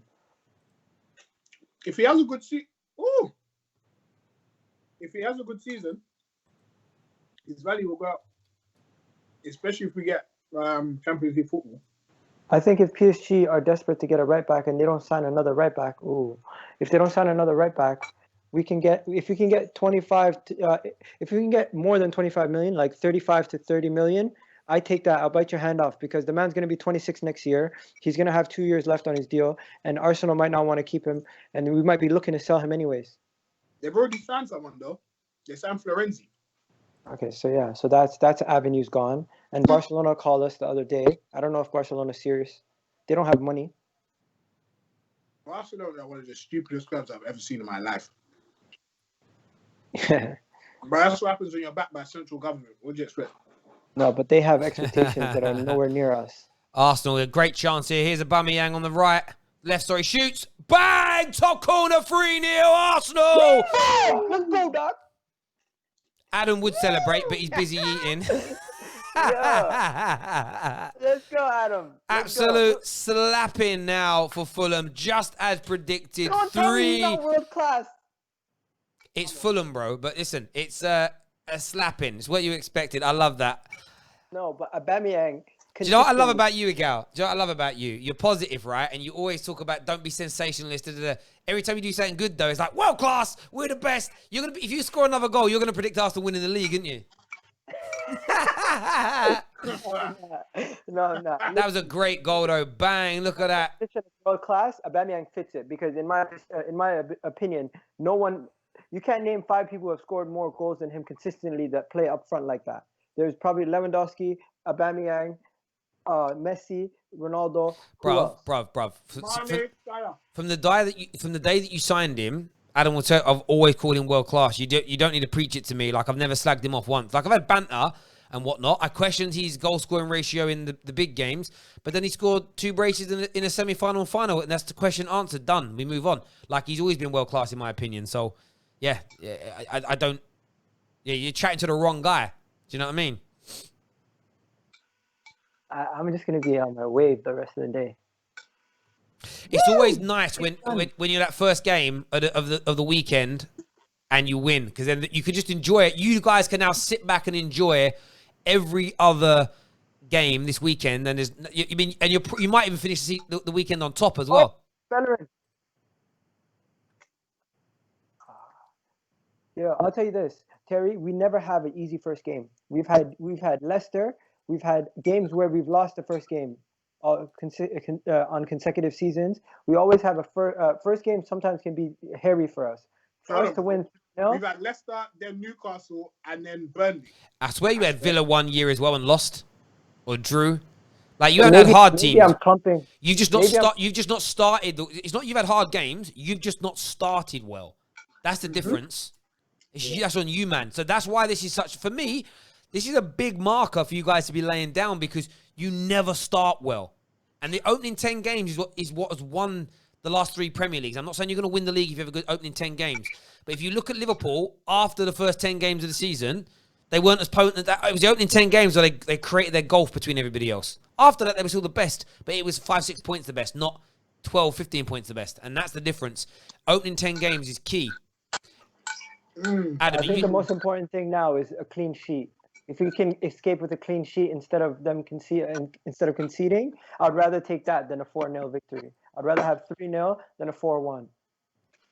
I agree. No, I get that. I get that completely. I get that completely. So we had Lacazette, Aubameyang, and Gabriel. Oh, fantastic. Look at Lacazette, where his positions that he takes up. Criminally underrated. I'm not even gonna join you on this one. You're on your own, bro. No, Adam, I don't mind. I can be on my own island with everything. I'll keep saying it. Lacazette is underrated based on the fact that Firmino does a similar job, and everyone just literally licks off Firmino for doing the same thing. What you're saying, he's not underrated because of his ability. He's underrated because of someone else's ability. No, in comparison to other people that do the same position as him, he does a similar job, but one person gets put on a pedestal where the other person gets slated. I think it's unfair. All right, fair enough. Fair enough. Pardon me. Food just tastes so much better when you're winning. It's like Rashford. Rashford does so good, and they still in comparison to Sterling might score more goals, but he's also in a better team. So when you think about Rashford and Sterling comparison, why is Rashford getting so much criticism? And you tell me, bro. I don't know because I think Rashford is great. It makes no sense sometimes. I think Rashford is great. But what it comes down to is rivals, man. Because it's about rivals, and Liverpool fans, they don't want to see, and City fans, and even Arsenal, they don't want to see Rashford come through the academy and go on to be great because you wish your academy player was doing it, or it comes down to rivalry. And like I said to you earlier, Gal, that is what makes the British and British football so unique, is that tribalism and rivalry. We will literally see there could be a player that comes through Man United Academy that's better than Messi, and you'll have rivals try. Ronaldo had it his whole career. People now still try and play Ronaldo down. Yeah, he scores lots of goals, but that's it. Man's just broken so many records. It's like whatever happens, our rivalry will always make us see the negatives in somebody. Do you know what I mean? There are people that you slag off Henri. There are people that slag off Giggs. I mean, there are people still now that say Giggs was overrated. It just happens. You're never going to stop it. Never going to stop it. Never. Why did Xhaka take that free kick? Why didn't he just let Williams? You tell me, Igal. I'm even wondering the same thing. Why? I think when you're up and you're like, yo, you have this one. I'm going to have the next one. It's one of them ones. It's the cost. Mitrovic, Come on. Mitrovic. See, Mitrovic is one of those players to me. I'm going to say it harsh when I say this. He's just a pure championship player. Like, he's just a pure championship player every day of the week. Every day. He's in my fantasy team. What is he? Is he Serbian, Mitrovic? Or is he... Yo, man, them man play good football, bro. Him, Milinkovic, Savic. They're athletes. Serbians are really good athletes. So he might be near the end of his career and not be as fit right now. But Mitrovic, man, he could have played in the top, one of the top 5 leagues. He didn't have to play for Fulham. He would get into one of those Italian teams like a Fiorentina and all those guys, Sampdoria. He would get in those teams easily. No, I'll give you that. What you got to realize is the English leagues have improved so much that you can go to a Valencia and take their best striker, one of the best goal scorers in Spain, and bring him to a promoted team like Leeds. That's just the money. Yeah, I remember seeing a statistic. I haven't looked into this for a few years now, but Bournemouth spent 4 years in the Premier League earning Premier League like TV money. They became wealthier than the likes of Benfica and Porto, who are like Benfica are European royalty. They're not the same level anymore, but they were they're now the clubs that have been in. If you say 5 years in the Premier League in the modern day game, and you're sensible with the income, you're a rich club for a long time. Yeah. In 7 minutes, it's Arteta's time to do a substitution. That's when he makes his substitutions. What a flipping goal, bruv. But by the way, that's Willian with 2 assists today. Yeah. I swear. Yep. Come on. So what a ball! I said Willian 100. The only thing about the Willian deal that I've questioned is 3 years potentially too long, but not if he's doing this, not if he's creating. And look, Chelsea fans are like, yeah, it's only Fulham, and I'm not saying Willian's going to out-create KDB this year, but I said this to Chelsea fans for years, and Adam is my witness on this. I said it for years and years and years that the guy would go game in, game out, creating 4, 5, 6 chances, and because no one was finishing those, they were still blaming him. The guy was so creative; it's unbelievable. Yeah, you know what? I think it's the fact that we signed him to a 3-year deal. He's going to be one of those people who could retire at Arsenal, helping develop the likes of Saka, Martinelli, who have shown that they have the quality to be a top player. Yeah, for me, it's still a bit too long. I would have preferred 2 years, but listen, if he's doing his thing, and if we get a good season, but it's like the money. It doesn't matter whether he's on 150, 250, 300. If he plays like this week in, week out, no one will care what he's earning. It becomes an irrelevance. Remember, ladies and gentlemen, at 2:15, we're going to go live, or just after the game, full-time basically. We're going to go live on the Football Terrace for our post-game reaction show. Make sure you are there. The rest of the Football Terrace FC will be there. New badge, new name, new banners coming very soon to the channel, and new football kits as well to buy. We're not a football team, but we're going to have a football kit. So, top, anyway. So make sure you... Let's create a league, Terry. Come on. I ain't playing. You saw what happened last time I played. My ankles broke. Yeah, listen to this. Footballers are playing football at a higher level at a later age nowadays. Look at Cristiano Ronaldo, Lewandowski. All these guys are. But you see that in a lot of sports now. So if you look at tennis, the Federers and the like are still going at the age they are, and they never used to go on as long as it's because sports science is so much better. We know how to take care of ourselves more now. You know, it's There we go. It's a little shot there from Mitrovic. Nothing happened from it though. So we can't criticize Arsenal. Do you know what though? Any team signing up one player. Well, it's not so much that. It's just. I think again. I never criticise the signing of the player. I think 3 years may end up being too long. If you'd have done 2 years with a 1-year extension, I'd have been like, that's perfect. But look, we live and learn. What's interesting today with Arsenal though? Only 9 shots. Potency today. Clinical. 9 shots on goal today. Yeah, bro. 30%. We do. 30% conversion rate is amazing. The average conversion rate is about 16%. So, you know, that is serious clinical edge today. And you remember what I said at half time, what I want to see more of? There's gilt edge chances. And you've had 2 in the second half and you scored them. And that's all that needed to happen. And as I said 60 minutes onwards, Fulham are dead anyway. Like physically, they're going to be gone. They're emotionally beat up. They've got no fans in the stadium. And you got no fans. Yeah, they got nothing. They're done there, you know. It's finished. It's finished. And look at this. Could it have been a more perfect day? 2 assists for Willian, a goal for Laka, a goal for Aubameyang, and a goal and a clean sheet so far for Gabriel. That's a big day, Arsenal fans. Hit the like button, hit the share button. Make sure you're tuning in live for the post-game reaction show on the Football Terrace FC. Make sure you're tuning into that. Supporting the independents. None of these corporate-owned charlatans that are out there now with their sponsors. Charlatans. Tell them. Oh, man. Gabriel, what a man. What a man. Listen, you were under... People keep talking about Xhaka Elneny midfield. You don't need to worry about the midfield. They're just workhorses. The creativity comes from the wings. Look at this guy. Anoma as well. Flipping out. You see Xhaka diving down trying to get the ball back. You see Lacazette defending from the front. I don't like Willian's number, though. I'm not going to lie to you. What number is he? 12 suits me. What number is he? He's 12. What's wrong with that? I don't know. I just feel like he deserves a 7 or something. Or he could take 10 when Ozil. Even 11, but...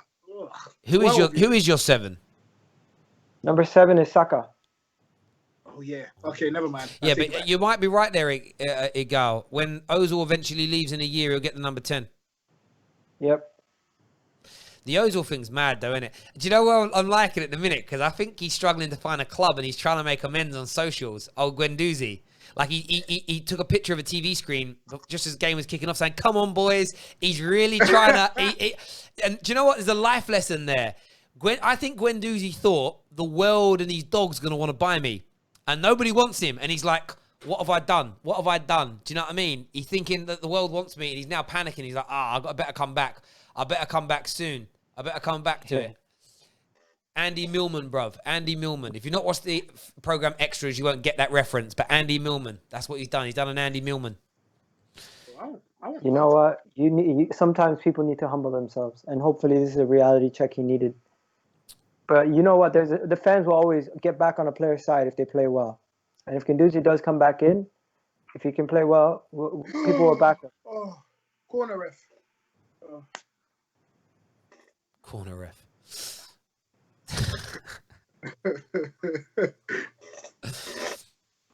I started playing Sunday League again, yeah, and the amount of stupid rules, calls that people make, like it will clearly come off their own player, and they'll put their hand up for it. Say, yeah, ref, that's ours. And it's like your guy just kicked it out. How are you even claiming that? It's weird. I love Sunday League though, man. It's so man. I miss it. The problem I have is that my body used to break. My injuries from fighting were just so bad that like I just couldn't. My body couldn't do it. It was just, you saw what happened. I know, like, in fairness, that game was a little bit harsh on myself because I hadn't done any football training for 4 or 5 years, any real sports training for just the gym and running. And I tried to play a game, and it was like, Aubameyang's in, going to be number 4. Lacazette, what a miss! Bellerin, he's off the line! Oh my God. Offside given in the end, but what great saves there. See, that's where, that there by lack of threat is the problem. That kind of miss. Bro, it was behind him. No excuses! Look at the excuses! Stop, Ty. I'm not tired. Let's see the replay. It was offside. Aubameyang was offside anyway. It's in front of him. It's in front of him. He should have scored. Don't defend that. I think he should have gone with his left. It was offside. It wouldn't have counted, but that's where people get on Lacazette, is that he'll miss that kind of chance. Aubameyang going forward again here. They're getting so tired. That's a foul. Well, you know what? He might miss that chance, but at the same time, he'll do what he did against Chelsea and bang it near post against a keeper. Yeah, but you got to understand about football fans. And again, I don't know whether this gets lost in translation across the Atlantic, but fans start getting annoyed at players who score them screamers and then they got a one-on-one that's easy and it misses. Like I had that same thought about, remember Neymar, and Neymar's world class, we know this. But you remember in the Champions League, in the quarterfinals, semi-finals and finals, he was missing like sitters. It doesn't matter that a week later he might score the greatest goal you've ever seen. You need to be taking those chances because that can be the difference between 4th and 5th. Goal difference. Maybe these are winning goals. Like one-on-one, Aubameyang, I trust him. Lacazette worries me. Is this a fourth? Guys? Xhaka, weak shot on his left there. Bellerin keeps it in. Go on. I've got a question for you guys when this attack's over. Any of you watching Umbrella Academy? No. Oh, my wife watches that. No, I haven't gotten into it. It's all right. I don't know. I'm not sold. I'm in season 2. When you watch a box set and you're not quite sold yet. You're not like, I haven't fallen in love with it. What, like season 2? Yeah. It's good. It's good, but it's not it's not addictive. I tell you what, I did watch recently. I watched season 1 and season 2 of Cobra Kai. Did you watch The Last Dance? What? The dance thing? Michael Jordan. I'm 3 episodes in. I just haven't had the time. That's a show that I have to watch like intensely, and I haven't had the chance. Yeah, it's good. You watch that as a professional, you're going to say to yourself, it's going to motivate you to drive yourself even harder. Anytime anyone criticizes him, or even when nobody criticizes him, he needs motivation, he'll find something to motivate himself. The guy will make stuff up. He'll take personal. You pass him the ball, he'll take it personal. Why are you passing me the ball? Give it to the ref. Yeah, but the thing, yeah, I love the mentality. I'm only a few episodes in, but the mentality that he has, I love. Oh my God. The work ethic. Did he hyperextended knee? Nice. Ooh. I'm a little bit... I was in front, but I was off the screen. I was updating a different video. He's going to be okay. Shaka gets up. He's a warrior, bro. Yeah, man. Granite. He's made of granite. Jeez. I honestly hope that the fan base turns around and to respect this guy soon, man. Because... I thought they already had, you know. No, there's still a loud bunch of fans who will never get over what he did at against Palace at home. I think that's just ridiculous. Hey, if someone's insulting my wife and my kids and my family, bruv, what do you expect me to do? I would have done worse. This tweet from Aram and Bilal goes, at this rate, Fulham should have let Brentford come up, man. What an embarrassment. Yeah. We'll see. Let's just hope that they get the same result. Nico. Nicolas Pepe, let's go. Look at him. Do you know what we didn't take into consideration when it come to that Arsenal goal? The build-up play to it was mad. I mean, which one? The Aubameyang goal. Yeah, the build-up to it was class. Just read the replay of it again there. Like, that's class. It reminds me of the Community Shield versus Liverpool. We've been doing that a lot lately. We don't get the respect we deserve, but it's cool. Yeah, no, it's okay. Terry, I said this before on the stream, and you laughed at me. Rival fans are actually worried that you won't be able to banter us anymore. No, because I will, bruv. See, no. Where you're wrong, and I'll laugh. Is I've been bantering Liverpool all summer, who won the bloody league. Yeah. Like I will always banter my rivals. I bantered you when you were the best team in England. I'll banter you when you're one of the worst. Like it just football banter never disappears. Just because you're at the top, that mean you'll be free of it, bruv. Where's Adam gone? I'm here. You gone weird. Can you see me? No. You're frozen in a. Yeah, you're like frozen in like a portrait picture. Oh man. Oh, you see, they keep doing that Fulham, but they can't finish. Yeah, a lot of good boxes, a lot of good crosses into the box, but they've had no one, like not a soul there at all, not once. And it's Mitrovic crossing it in too. Yeah, that's stupid. Yo, this guy's got to get out of my FPL team ASAP. Who? Mitrovic. Why would you have picked him? What? Because he scored a lot of goals when they last came up the year before, and he's. Oh, you're in. Aubameyang, number 4, off the line. Jeez. But look at that pass from Bellerin, though. So you put Mitrovic in your... I swear that means that you expected him to score against Arsenal today. No. I when I bring in a player, I bring them in for a 5-game period. I don't look at them as just the next game. Oh. So over the next 5 games, I expect him to at least get 3 goals. I didn't bother this year. Simple reason being that I never, after about a week, 2 weeks, I stop updating, and it just becomes a waste of my energy. Yeah, you guys don't know. I'm a fan. I rate people like you that can do it for a whole season though, because damn. Bro, I play fantasy NFL, fantasy basketball, and I have like 3 to 4 teams that I manage for every league. I've been doing this for like since 2006. And then you work and you do all this streaming. Bro, when do you find time to tap your missus, bruv? Yeah, it only takes 2 minutes. It only takes 2 minutes to look at the updates. I thought you said it only takes 2 minutes to tell you how. That's what I thought you were saying as well. No, I mean updates on fantasy and stuff. It only takes 2 minutes a day, and plus, it's not that hard. It's fun. It's okay. something you do on the side, I'm only bantering you, bruv. I'm only bantering. Because I don't gamble, so I need something to motivate me to watch some of these other games. Yeah, I don't really gamble, either, to be fair, but I hear you on that. Someone says, what's the scores? Bruv, they're on the screen. 3-0. 3-0. It's on the screen. If you can't read. It should be 5. Uno, dono, trois. There we go. I'm looking forward to. I'm already at a point now where I'm just gearing up, ready for the Liverpool game. Now in my head, I'm like, right, Liverpool game, this one, that year. I can't wait. Leeds are going to give them a problem. Leeds are a good team.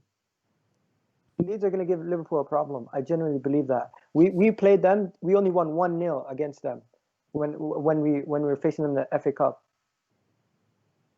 Yeah, but Liverpool a bit better than you, innit?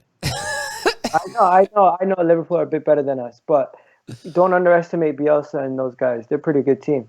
Fun Bielsa, waste man. What? Joking. The only thing about Gabriel that's I'm a little bit sad for him is how old is he? 22. And he's already losing his hair. He's got mad hair. Like it's like people like diss mine, and I'm like, bro, I'm 35 years. I'm cool. I live my life. I did, when I was going 18 to 30 holidays, when I was dating, when I was doing all these things, I had my hair. I'm older now. I finish my streams on a Saturday, put my slippers on, give my kids a kiss goodnight, and I watch some Saturday night television. I don't need hair. I don't need hair. You know what I mean? I'm good. These young men, I feel bad for him.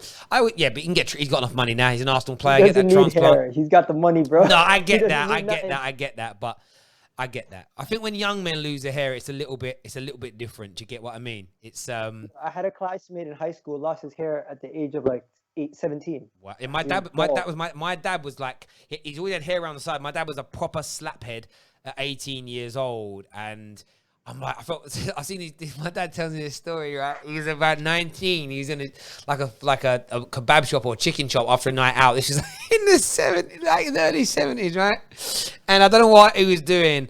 I've seen pictures. He had a beard, because beards were fashionable then, like they are now again. And my dad's facial hair was quite ginger, so he had this like gingery beard. He was a little bit chubby, and he had a bald head. And his group of girls came in. And he was like, love, come sit here, come sit next to me, come sit next to me. Let's have a chat. And she said he looked at her. She looked at him, looked back, ordered her food, looked back. He called her again. Third time he called, he turned around and she just said to him, listen, shut your mouth and eat your chicken, Henry VIII. She called him Henry VIII. And I was like, rah, that's what happens if you go bald when you're young. Like if you had a full thick head of hair, maybe it wouldn't have happened. But yeah, my brother Daniel was the same though. Like I remember at 17, 18, we were on a night out once and he walked off to go and get something. It was sunny. And it's just when like wet look hair gel was fashionable. And you could really see his skull. And I was like, bro, that hair's going. But yeah, like I was lucky, like my whole 20, even like now, like I could have if I grew my hair, I could have an okay haircut without it looking like a comb over. But there's just one, remember that guy that played for AFTV, Adam, with a proper comb over? That's the problem I have. I do say any man losing your hair, don't try and style it. Don't try and style it, bro. Like, just bow out with dignity. With dignity. Man. Just go home. Just go home, as we say. Go home. Go bald. Just go home. You do it because, you know what? I see the guy goes to my gym. He's about 38. I was chatting to him the other day. But he's got no hair on top and he's got the sides, but it's really long. I want to just say to him, brother, you look like Friar Tuck. You look like a monk. Like, cut it off. Like, but it makes, like, he's not a bad looking guy. Like, it just makes him look awful. I'm like, mate, just shave it. Does he have a ponytail? No, he ain't got that. That would, if he had the ponytail, then that's it. Complete and utter terrible. I've seen that with no hair on top, with the ponytail on the sides. You haven't seen that, girl. Don't lie. I'm not lying. Bald on the top. No, I've seen that, bruv. Oh my! But it's you know what it is? That's why there was an old joke, like with the comb overs and those haircuts. There was an old joke back in the day of never get a bald person to paint your house because they'll put 3 lines across your wall and think it's covered. Because they do these weird comb overs and they think they've covered it up. It's like, bruv, it looks. That's the thing. It looks worse. That's why when my hair started thinning and lockdown was coming, I'm like, I can't even go and get it cut. I've just got to shave it because it's a better look. Do you know what I mean? Harry, go to what do you call it? Turkey, get a family discount. Everybody go together. Yeah, all of us go. No, I'm gonna do it. Like I'm gonna get a transplant done. I'm gonna do it, and then. But like I've said, you have to get multiple done. I'll get one done now, and then by the time I hit my 40s and when it goes thin again, then I'm really cool. I'm just gonna do one time. How much is it? It depends on the grade, but 3,000 about $3,000. Go to Turkey. Yeah. No, I'm sorry. For 3,000 Canadian, not 3,000 pounds. Yeah, you for 2,000. Yeah, for what I need for the stage of my hair, that because I had like an assessment done, and they looked at it. They went, "Oh, even with the bits are thinning, there's still a lot of like baby hair there." They said that makes it a lot easier to grow it out from. So it's about 1,500 to $2,000 for what I need. So. Yeah, that's really bad. My brother inquired, and they said, "No, yours is too far gone. Like it's shined over. You left it too long, bruv." And that's the thing. You got to do it at the right time. But there's another thing I looked at as well. These like wig things you have stuck on your head. They're really good. But I don't know if I go that far. But there we go. I love Danny Ceballos so much. Yeah, I think people go to Turkey for hair transplant and veneers all the time. So it's pretty cheap there. Kevin here says, I'm 21 and bored and I'm fine with it. And do you know what? I always respect someone. Danny, stop it. Oh. Stop it. Danny survived. Oh, Danny survived the man. Oh, man. Mate. Yeah. What a pass. Like I said, again, should have finished it. You're right. They do. I get that point of it. I get that he's not clinical. The ball's got to be you. Pepe is selling people dreams. How the hell did that not go in? What was that? Was that the defender had to have stopped that? I don't even know. Aubameyang could not have touched that. Finishing strongly. That's what I like. The thing is, like I said to you, heart and football, and courage and whatnot can only take you so far, man. You need talent, and Fulham just really, really don't have it. They're dead. Saka hasn't even featured yet, and Martinelli hasn't featured. A bunch of guys that we could bringing in. We might have. Our squad has improved. Let's be honest. We got Martinelli. Our squad depth has improved just from a couple signings. Major.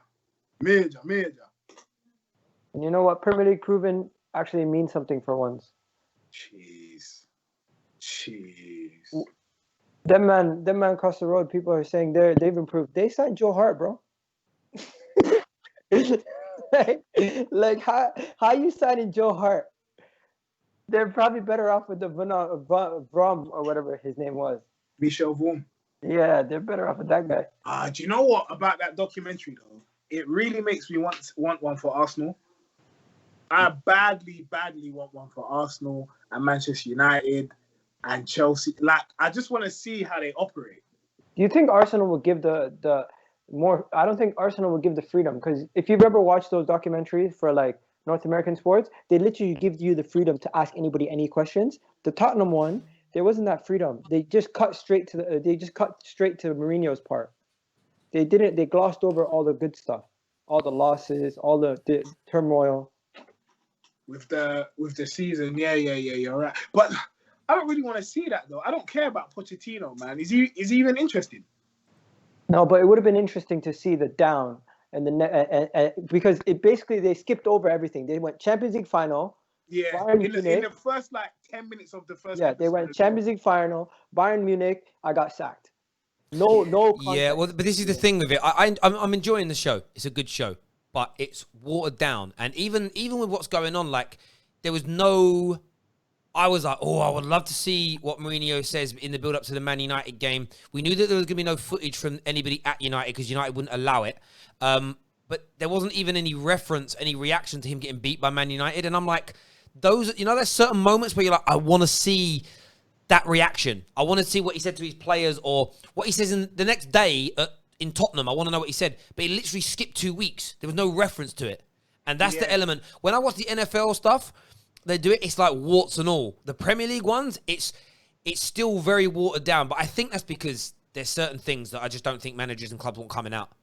Like I thought we were going to get to see like 2 or 3 episodes of the turmoil under Poch and the sacking and everything. And the fact we didn't get to see it, I feel a little bit shortchanged.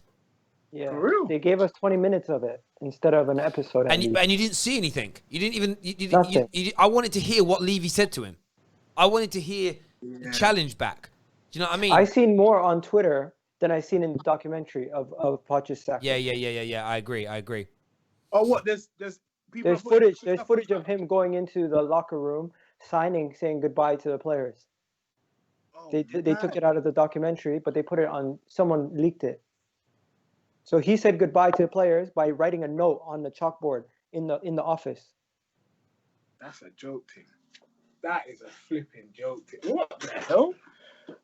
Listen, I think Mourinho's comedy gold anyway. And Amazon loves it. And their stadium's going to be called the Amazon Stadium, by the way. Is it actually? Yeah, Amazon have put the logo in the front of the Tottenham Stadium. And it's going to be called the Amazon Stadium. I think that's a bit dead still. Oh, yeah. Yeah, but Amazon Stadium. Ugh. money is money is money is money is money is money. Would you be happy with that, Terry? Old Trafford being the Amazon Stadium? No. I don't think Man United need to sell the name rights for Old Trafford, but if they did, it would be massive. Yeah, it would be huge. I can't lie. Would you do that as well, Igal? We already have the Emirates, though. I know we do, but like, I don't know, man. I feel like that one's a little bit more classy than Amazon. Boys, what we're going to do, Arsenal, we know we're winning. We're going to end this stream now. Come and join us for the post-game reaction show on the Football Terrace. Boys, I've shared in the group chat the link to come on that if you boys want to come on. Of course, we want to see you there. Everyone who's tuned in, thank you.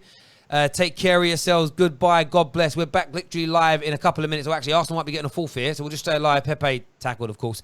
We'll speak to you all in a few moments. Stay tuned. We're back in 5.